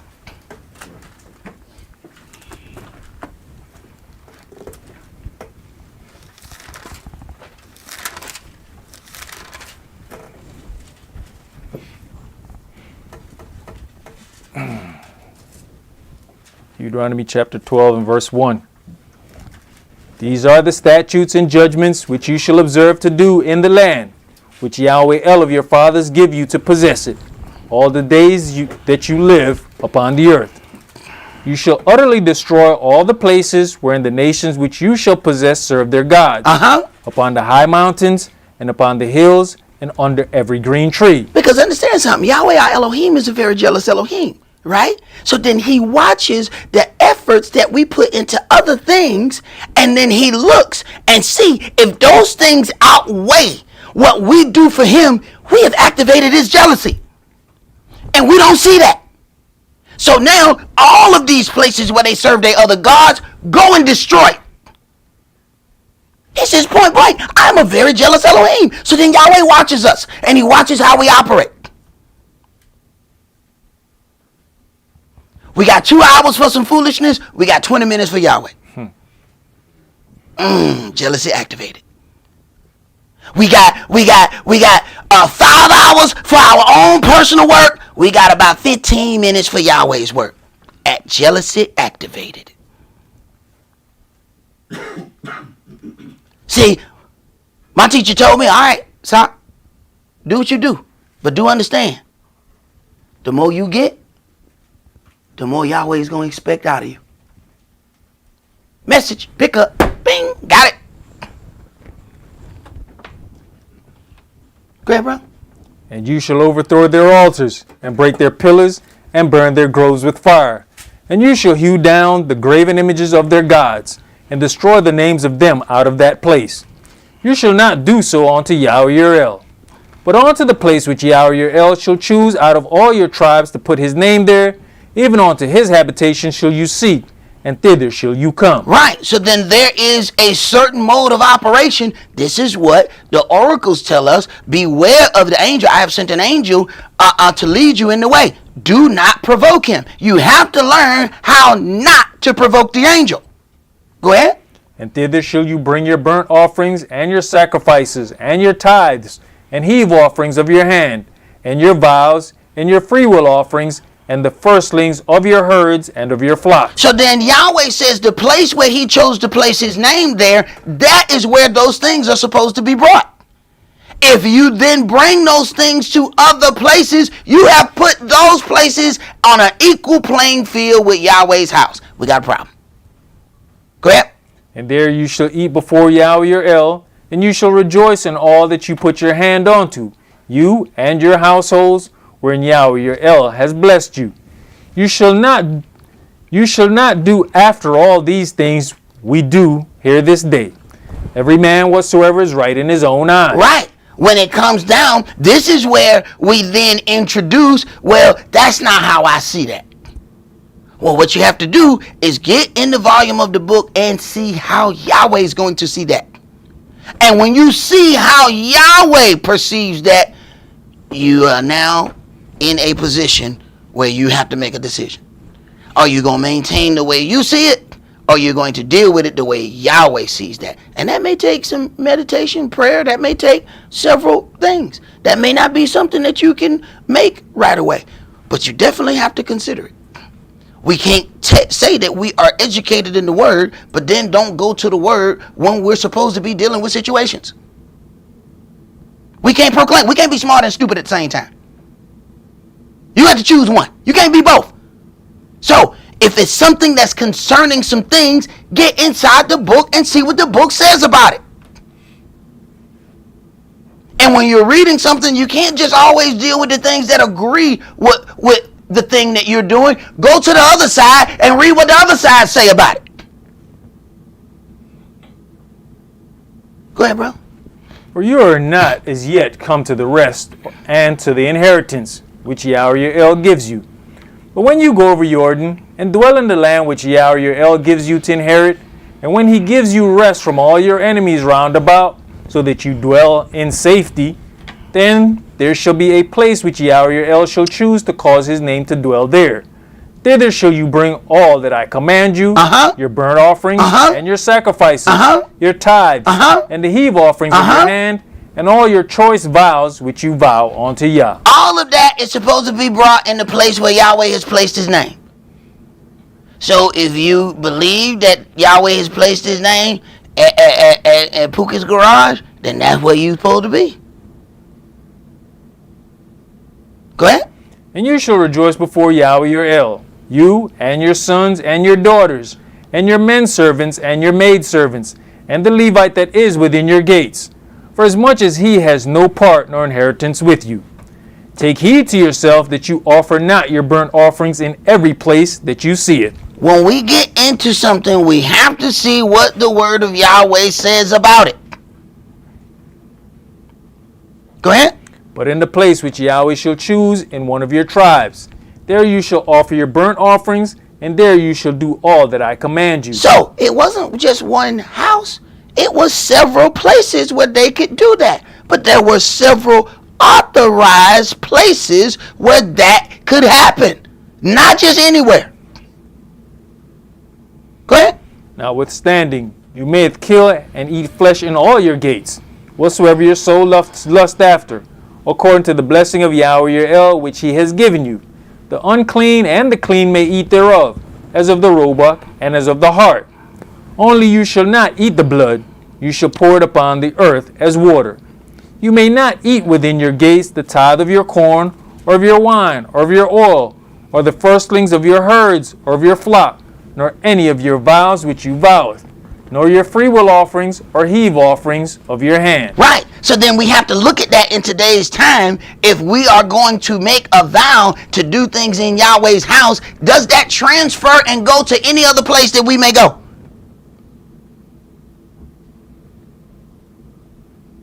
Can we sign a contract with Motorola and take that contract to another company?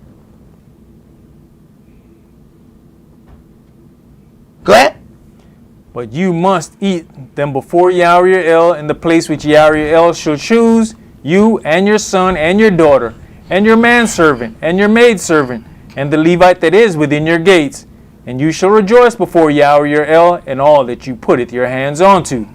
Take heed to yourself that you forsake not the Levite as long as you liveth upon the earth. When Yahweh your El shall enlarge your border, as he has promised you, and you shall say, I will eat flesh, because your soul longs to eat flesh, you may eat flesh, whatsoever your soul lust after. If the place which Yahweh your El has chosen to put his name there be too far from you. Listen, if the place which Yahweh your Elohim has chosen be too far, and it's so funny, you know, when it comes down to righteous things, we'll say, you know, this right here is just too far. Then we'll cross 8 rivers and a sea to get to some unrighteousness. But it was too far to, you know, to go and deal with that righteous stuff. Well, I'd be a doggone. But you got 3 tickets and a passport to go over here and do this here. Go ahead. Then you shall kill of your herd and of your flock, which Yahweh has given you, as I have commanded you, And you shall eat in your gates whatsoever your soul lust after. Even as the roebuck and the hart is eaten, so you shall eat them. The unclean and the clean shall eat of them alike. Only be sure that you eat not the blood, for the blood is the life. The blood is the life. And you excuse me, you keep hearing Yahweh, make sure that these things are being stated. These vaccines, where people keep talking about, the sickness kills, but the vaccine don't. I said I had to tell somebody, no, I can't agree with that. Now, all of a sudden, they use blood to even make the things, right? Then the people getting them end up, a lot of them start getting blood clots. So then you have people here say, well, that was, those ones they taken overseas. The very first one they had here was that Pfizer, and that man in Florida got a blood clot right away. And what they did was they downplayed that whole thing, said that it didn't have nothing to do with the shot. They wait many months later after everybody else done got it, and then revisit that and said, well, yeah, it did have something to do with it. You knew that before all these people got it, that it had something to do with it. So we ain't got to run looking for whether or not we gonna do. Yahweh said the blood, the life is in the blood. Pour it out on the ground. Go ahead. And you may not eat the life with the flesh. You shall not eat it. You shall pour it upon the earth as water. You shall not eat it, that it may go well with you and with your children after you, when you shall do that which is right in the sight of Yah. Only your holy things which you have, and your vows you shall take, and go on to the place which Yahweh shall choose. And you shall offer your burnt offerings, the flesh and the blood, upon the altar of Yahweh your El. And the blood of your sacrifices shall be poured out upon the altar of Yahweh your El, and you shall eat the flesh. Observe and hear all these words which I command you, that it may go well with you, and with your children after you forever, when you does that which is good and right in the sight of Yahweh your El. Now, check this out now. Observe and hear all these words which I command you, that it may go well with you and with your children after you. This is that point where we enter to the selfish place of right now. It never does occur to us that the decisions and the things that you do will affect the children that come after you. Like Naaman decided to have him a side hustle with the word. His side hustle with the word is now going to affect his generation forever. His seed forever has to deal with the effects of his side hustle. Was it worth it? Go ahead. That was it. That was it. All right, let's go to Leviticus chapter 19. See, when we're thinking about us in that situation, we think about us and how we feel at that particular moment. What we have to do is come outside of the us and look at how many other individuals is that thing going to affect.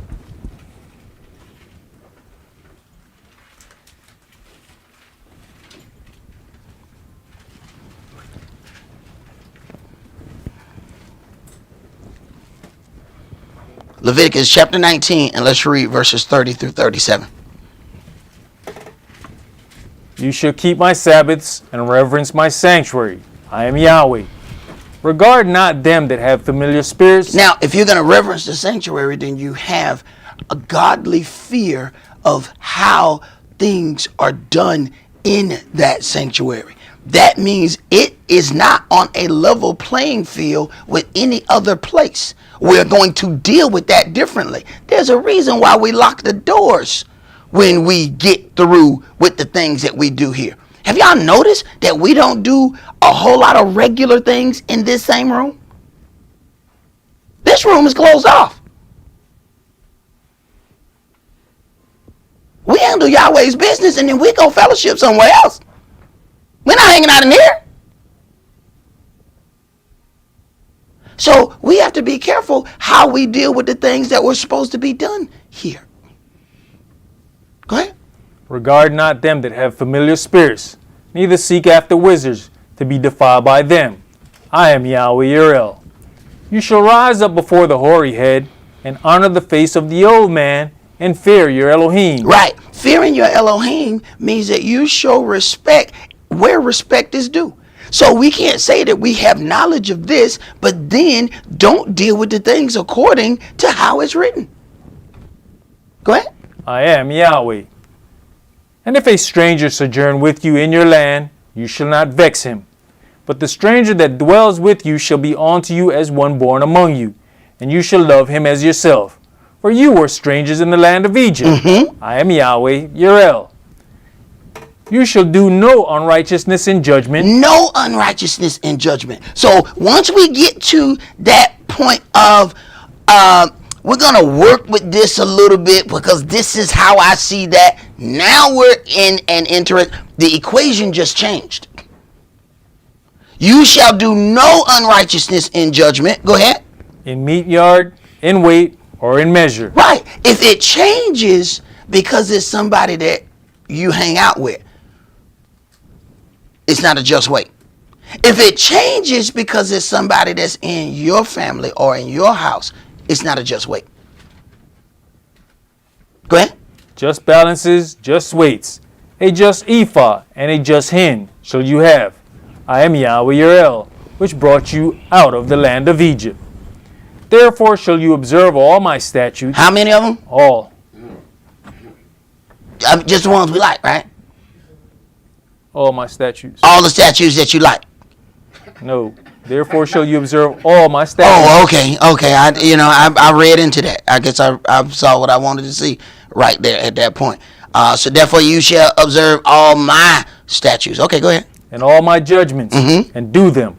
I am Yahweh. All right. Let's go to Deuteronomy chapter 17.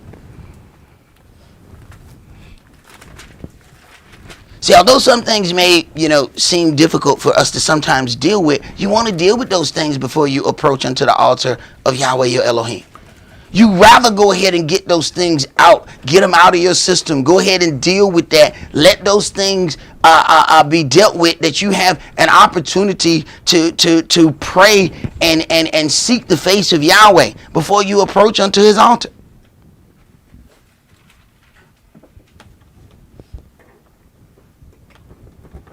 Earlier you were talking about, when you first had the motorcycle and you got rid of it, and then there's been time, years, and distance between those people and that lifestyle.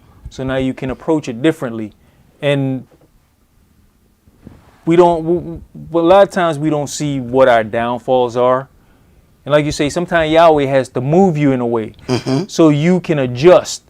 Because even with myself, I can remember, there was a point in time where I would tell people, I'm done with church. I'm not going to your church. Eli can tell you when he first came and talked to me, nah, bro, I'm not coming to your church. Because I was done with it. Because at that point, I had the space and time and the distance.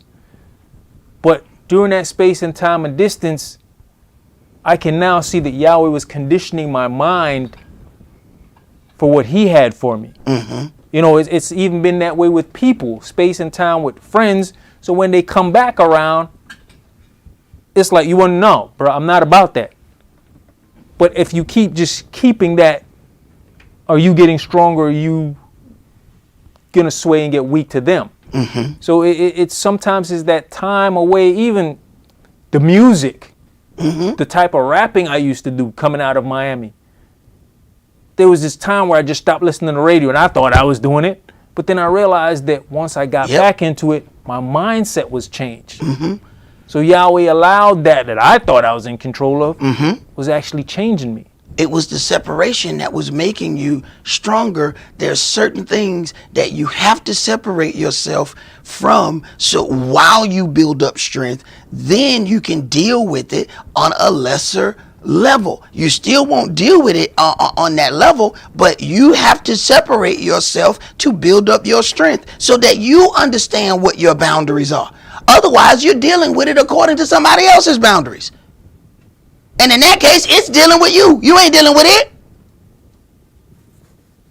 There's like a whole, I wouldn't watch football for several years because I would watch it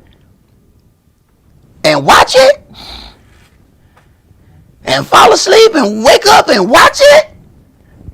Before you know it, a whole day has gone by. I ain't left the sofa. And you can see the remnants of all my you can see the empty nachos. You can see my beverages. You can look along the whole day and see, damn, you've been right here. You that was breakfast. That's lunch right there. And damn, ain't that dinner? Damn, you've been right here in the same place all day.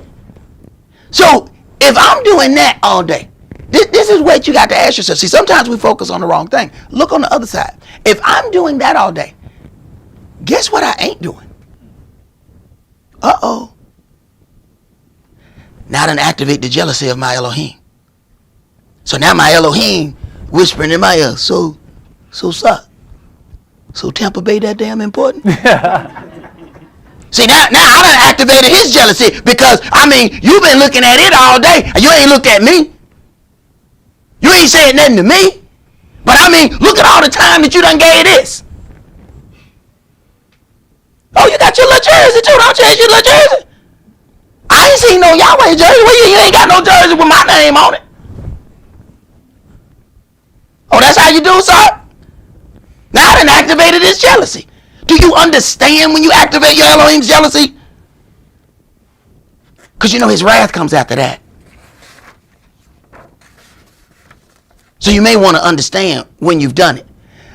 So you understand when the wrath show up, why it showed up.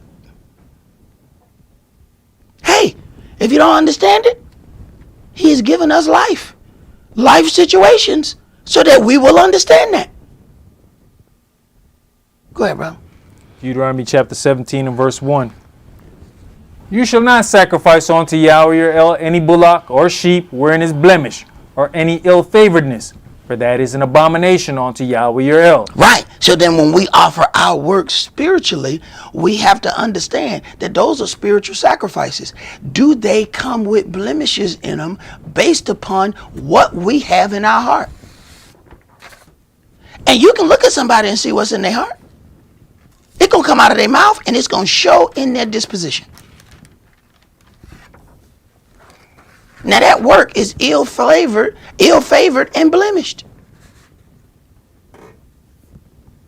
But we still say, hey, I offered up a work to Yahweh. But what kind of work did you offer?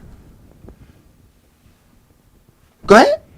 If there be found among you within any of your gates which Yahweh your El gives you, man or woman, that has wrought wickedness in the sight of Yahweh your El, in transgressing his covenant, and has gone and served other gods, and worshipped them, either the sun or moon or any of the hosts of heaven, which I have not commanded. Let me tell you something. The people who are worshiping the sun and the moon now are having a hard time, because them creepy clouds is blocking both of those.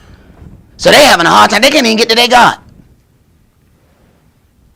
You look up at night, you can't even find the stars, because that fake blanket of fake clouds is covering the entire sky. Oh, they're having a hard time. Go ahead.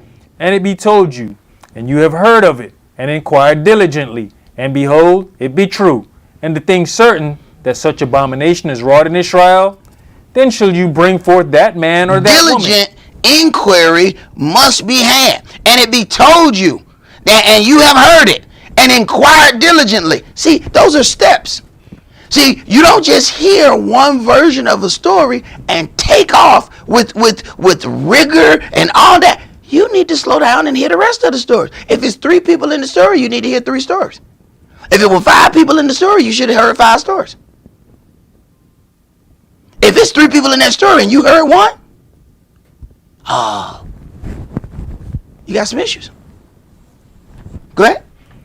Which have committed that wicked thing unto your gates, even that man or that woman, and shall stone them with stones till they die. At the mouth of 2 witnesses or 3 witnesses shall he that is worthy of death be put to death.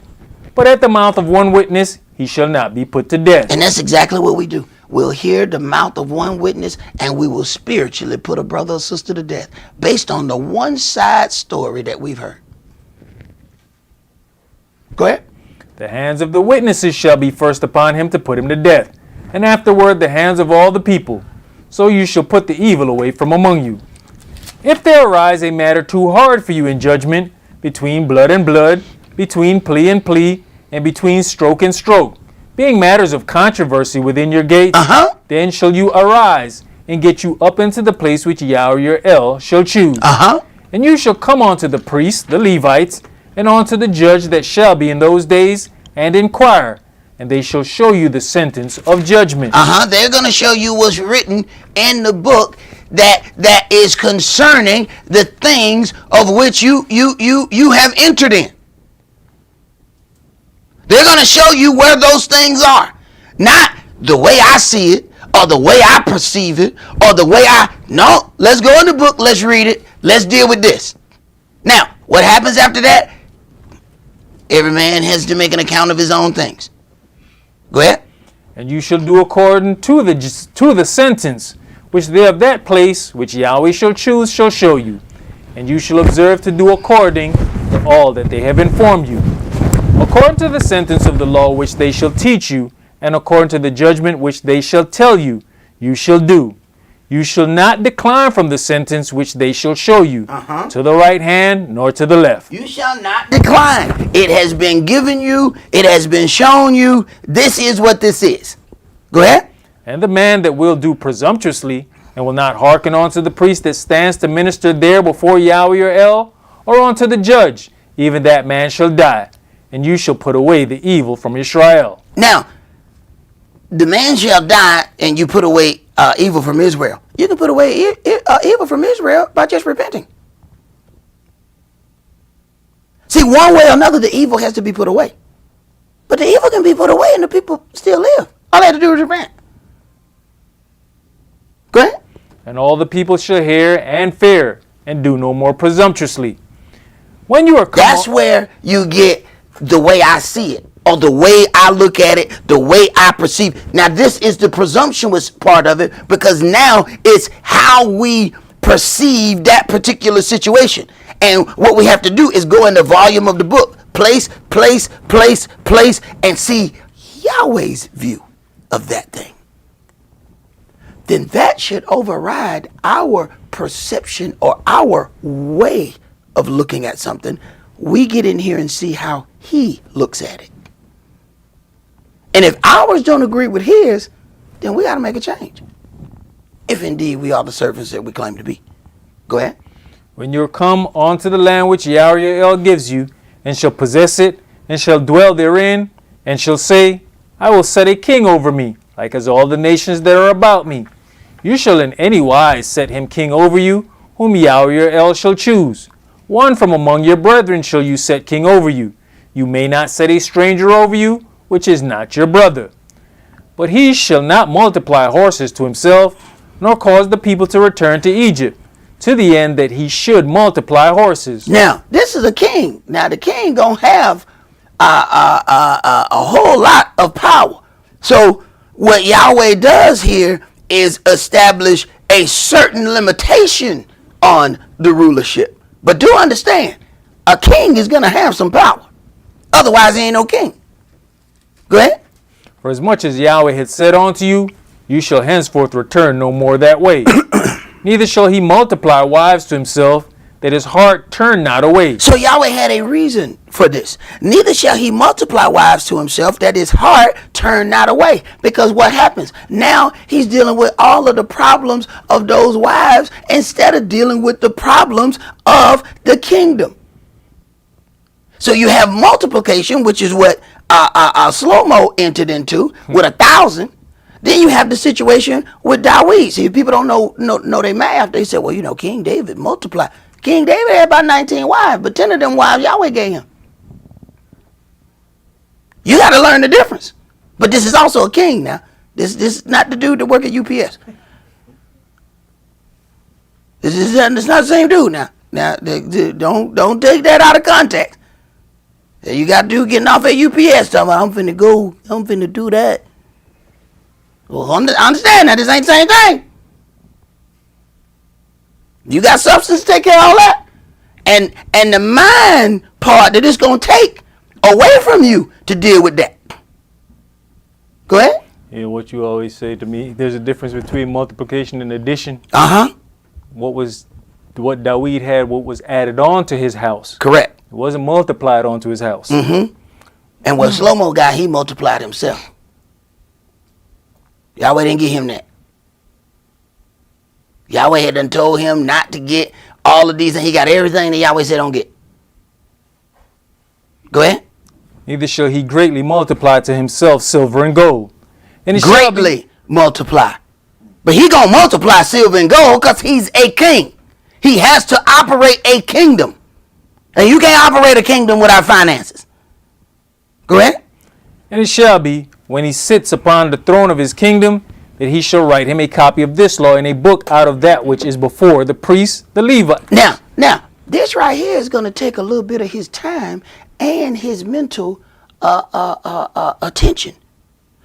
And it shall be when he sitteth upon the throne of his kingdom that he shall write him a copy of this law. So then the kings have their direction out of this book as well. Which is why I said some may be trained to be priests and others may be trained because they are of the house of Dawid and will be in the lot of the kings. We don't know that. But any speculation of it may get us off into the wrong thing. Go ahead. And it shall be with him, and he shall read therein all the days of his life, that he may learn to fear Yahweh his Elohim, to keep all the words of this law and these statutes and do them.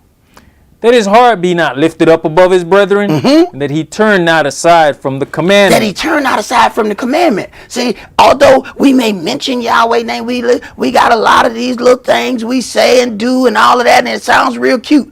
But once we start walking outside of the commandment, we have walked outside of the servitude of Yahweh, our Elohim. I don't care how many times you say his name. I don't care how many jerseys you got with Yahweh. It don't matter. Once we walk outside of the commandments, we are at that point right where Yahshua say, "Get away from me, you that work lawlessness. I never knew you." Go ahead. To the right hand or to the left, to the end that he may prolong his days in his kingdom, he and his children in the midst of Israel. All right, let's go to Proverbs chapter 1.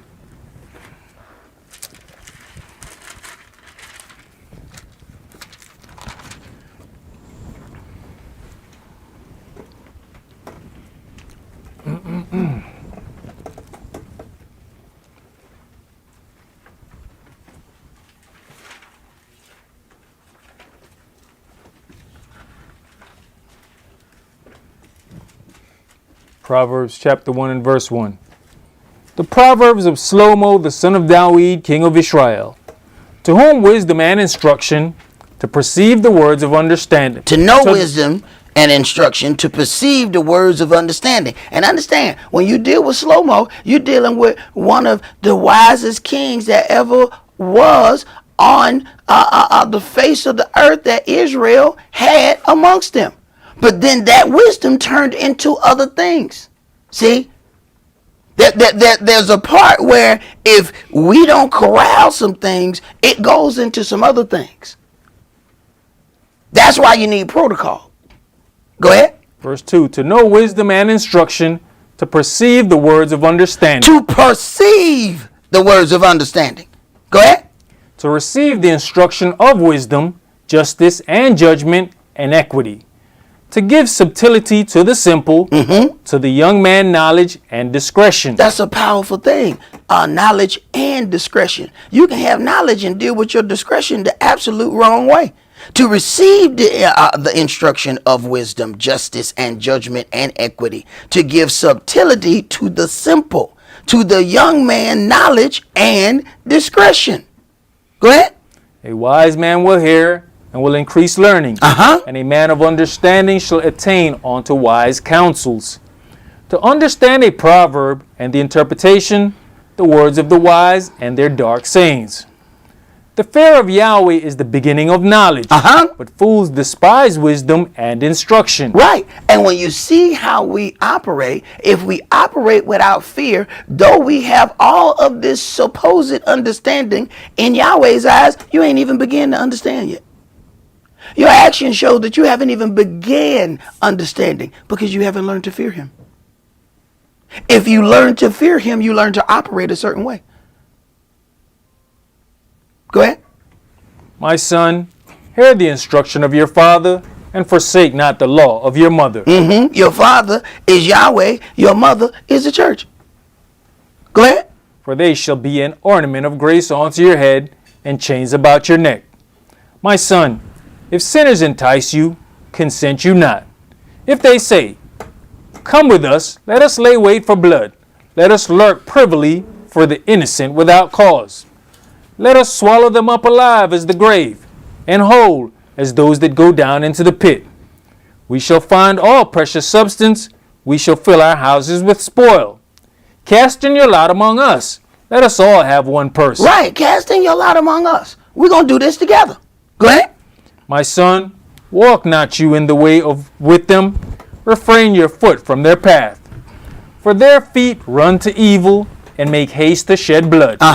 Surely in vain the net is spread in the sight of any bird. But see, what happens is we don't see the blood because the blood is spiritual. So we don't see that spiritual blood right away.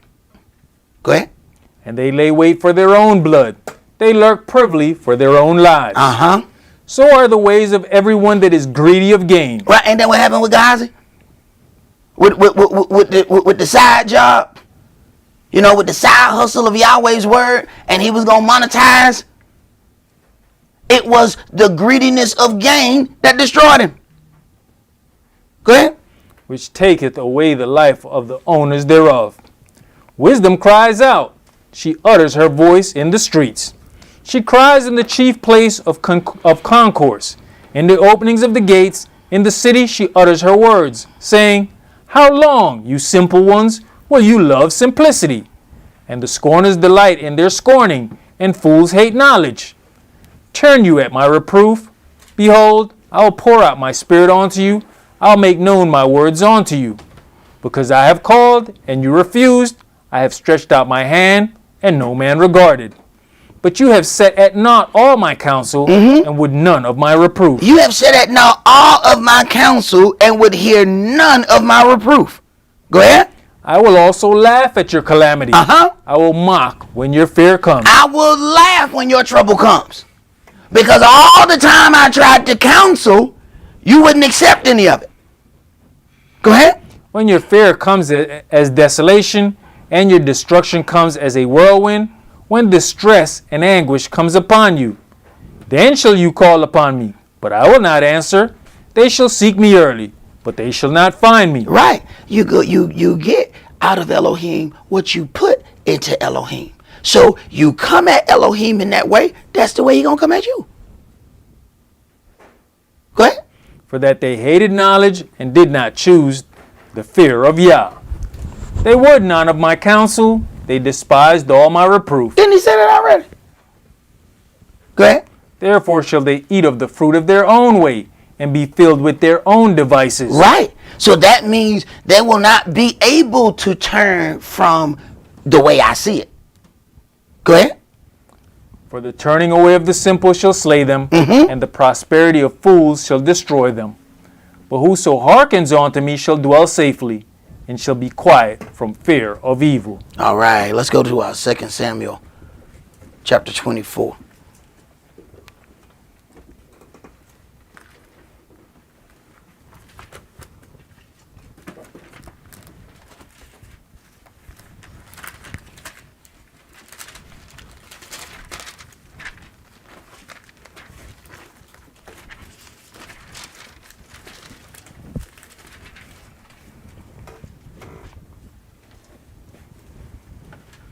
Second Samuel chapter 24 and verse 1. And again the anger of Yahweh was kindled against Israel, and he moved David against them to say, go number Israel and Yehudah. Right. So now, when you look at this, you have to understand how Yahweh deals in levels. The anger of Yahweh was against Israel, but who he moved was David. So, if you are sitting in your seat, what you see is David has done something, and now Israel is in trouble. What you did not see was the hand of Yahweh. So what you have seen with your own eyes perceives that the king has done this thing. Now that's your perception. Why? Because you don't see the hand of Yahweh. Go ahead. For the king said to Joab, the captain of the host, which was with him, Go now through all the tribes of Israel, from Dan even to Beersheba, and number you the people, that I may know the number of the people. Now, we all know that this is not a good situation. When you number the people, there's a whole lot of things that's supposed to be done. But Yahweh was dealing with Israel, but he used the king to do it. So this is where our perception gets us into trouble, because you don't have all the information. And how could you ever have all the information? You have what you have, what has been given unto you.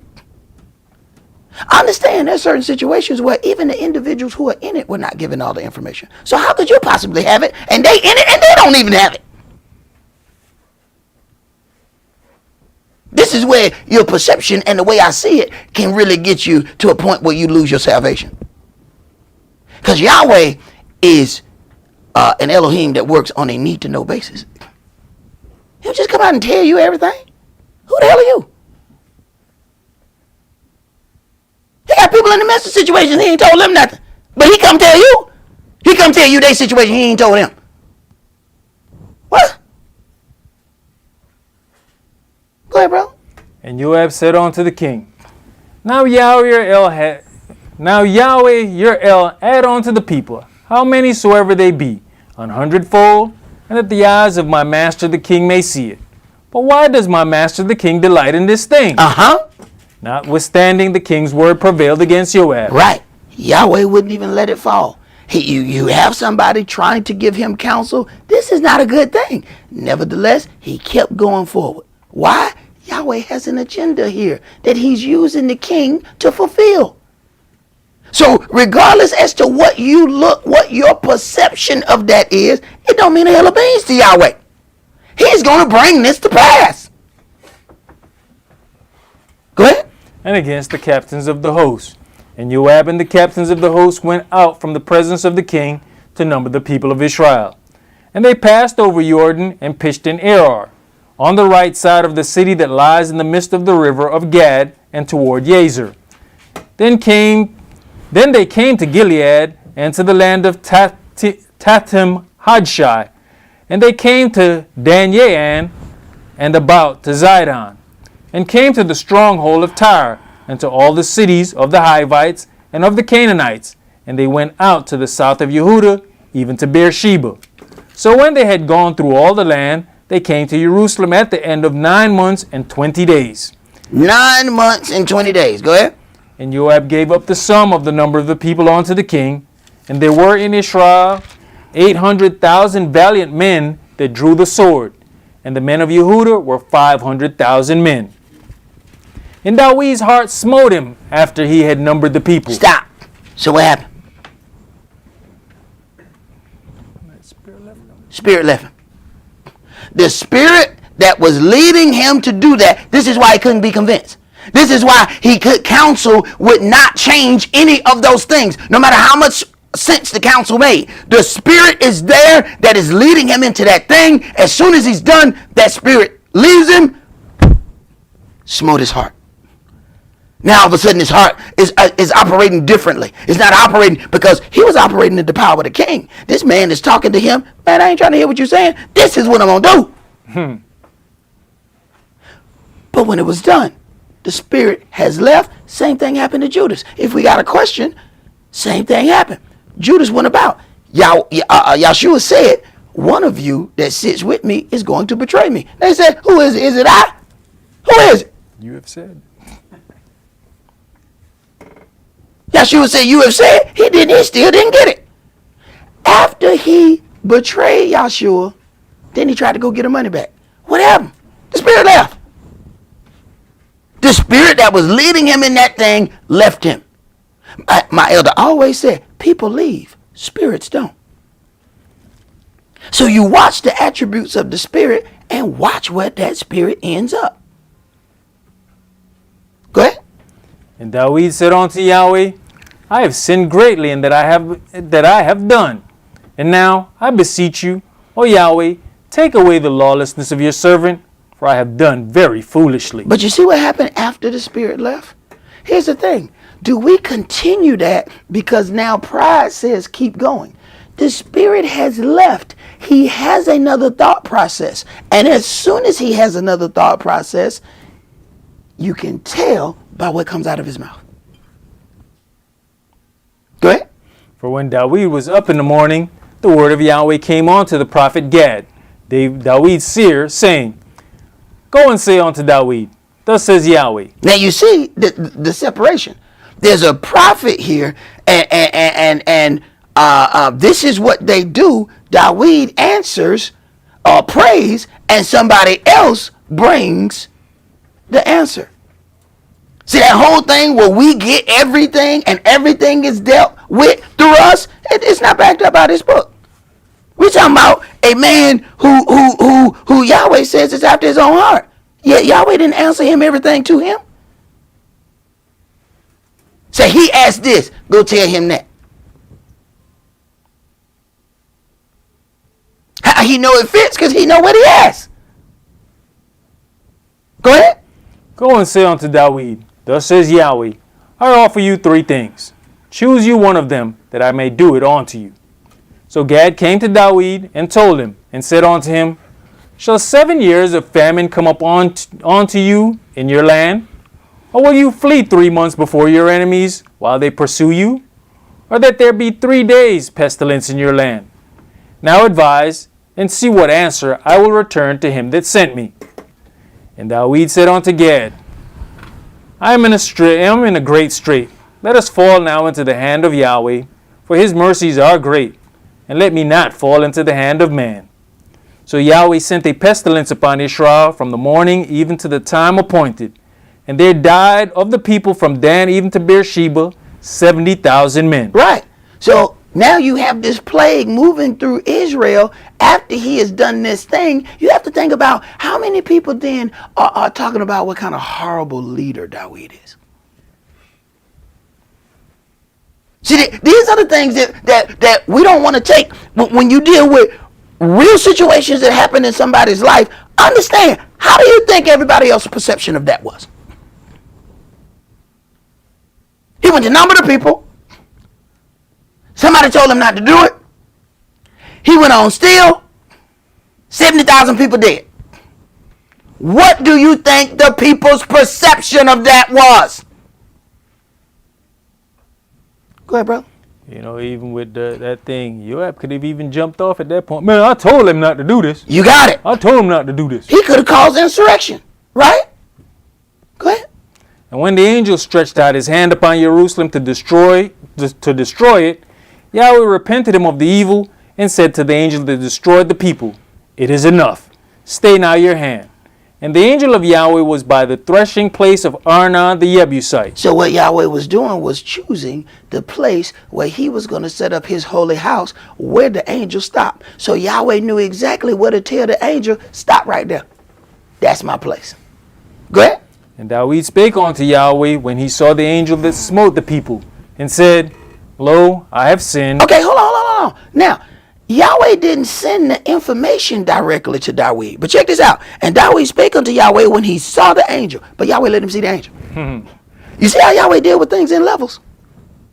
David prays, but he don't get the answer. Somebody else bring him the answer. But when the angel is destroying, he lets him see the angel. Right. Go ahead, bro. And said, Lo, I have sinned, and I have done wickedly.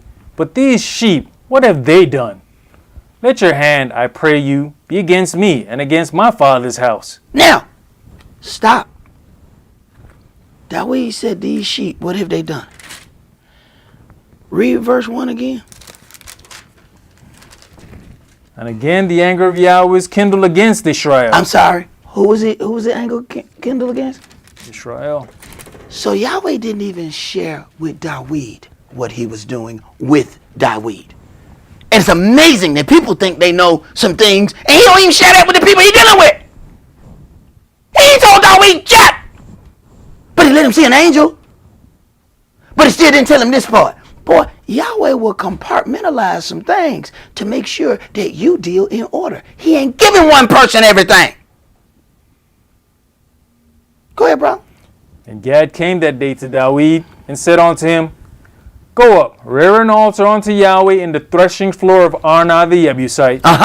And Dawid, according to the saying of Gad, went up as Yahweh commanded.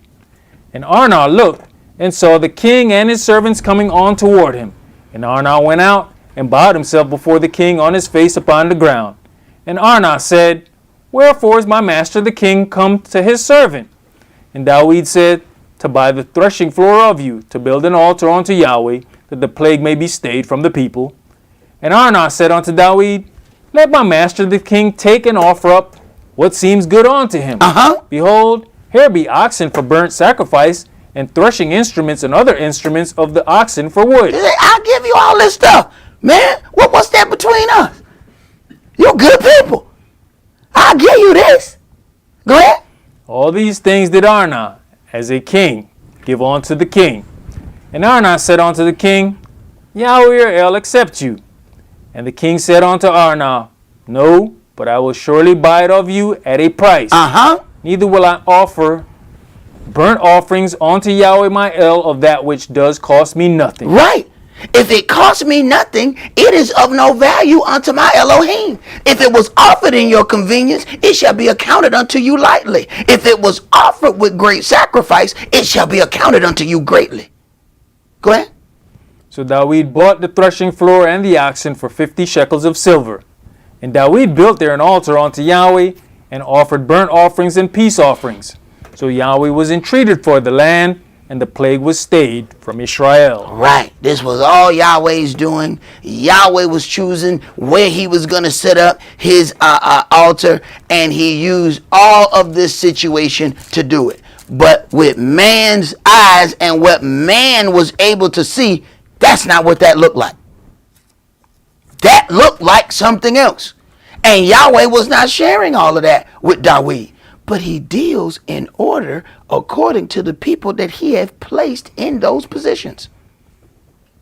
You got a king, you got a prophet, you got another king, you got all of these things happening. And Yahweh is orchestrating every bit of it. But let us hear the conclusion of this matter. Let's go to Matthew chapter 19.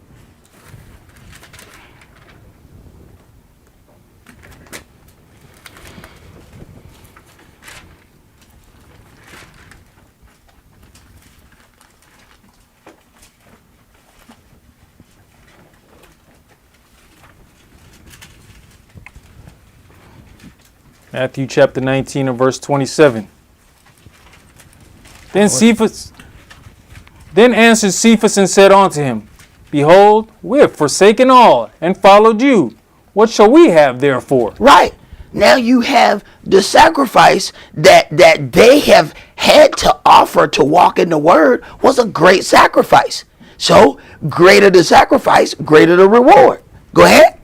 And Yahshua said unto them, Verily I say unto you, that you which have followed me, in the regeneration when the Son of Man shall sit in the throne of his glory, you also shall sit upon 12 thrones, judging the 12 tribes of Israel. And every one that has forsaken houses, or brethren, or sisters, or father, or mother, or wife, or children, or lands, for my name's sake, shall receive 100-fold, and shall inherit everlasting life. So then this is part of the walk then. There are some things that we're going to have to forsake that is a part of our walk. And Yahweh expects it. Your payment is included in that. Go ahead. But many that are first shall be last, and the last shall be first. Now, as we read the situations you get down into this, it is dealing with some real personal situation. You have some situations where it's talking about wives. Now, some people were given ultimatums that they stop this walk or lose their relationship. I was presented with the potential of losing my relationship from day one and chose to walk by myself without being told or given any vision that Yahweh will restore me the things that I could lose. I walked 3 years by myself, and Yahweh has recompensed me for every year that I walked alone. You cannot be a servant of the Most High and not understand his plight. Yahweh created man and gave him a woman. Man then turned on his creator to obey the thing created and given to him, which was woman. Israel repeatedly turned against Yahweh, their creator, and the biggest of all deceivers is Lucifer. He was created by Yahweh and given a coveted position in Yahweh's cabinet. He then began to covet Yahweh's place and stated, I will be just like the Most High. He then rebelled against his creator and turned his angels against him. Lucifer goes about constantly attempting to deceive Yah's followers. And finally, he will wage war against Yahweh. 1/3 of the angels will be lost to Lucifer's deception. So we have to consider 1/3 of the angels will be lost and 2/3 of Israel shall be cut off. The question is, will we make the cut? That's all we're going to do for today. Remember the Sabbath to keep it holy. Shabbat shalom. Shabbat shalom.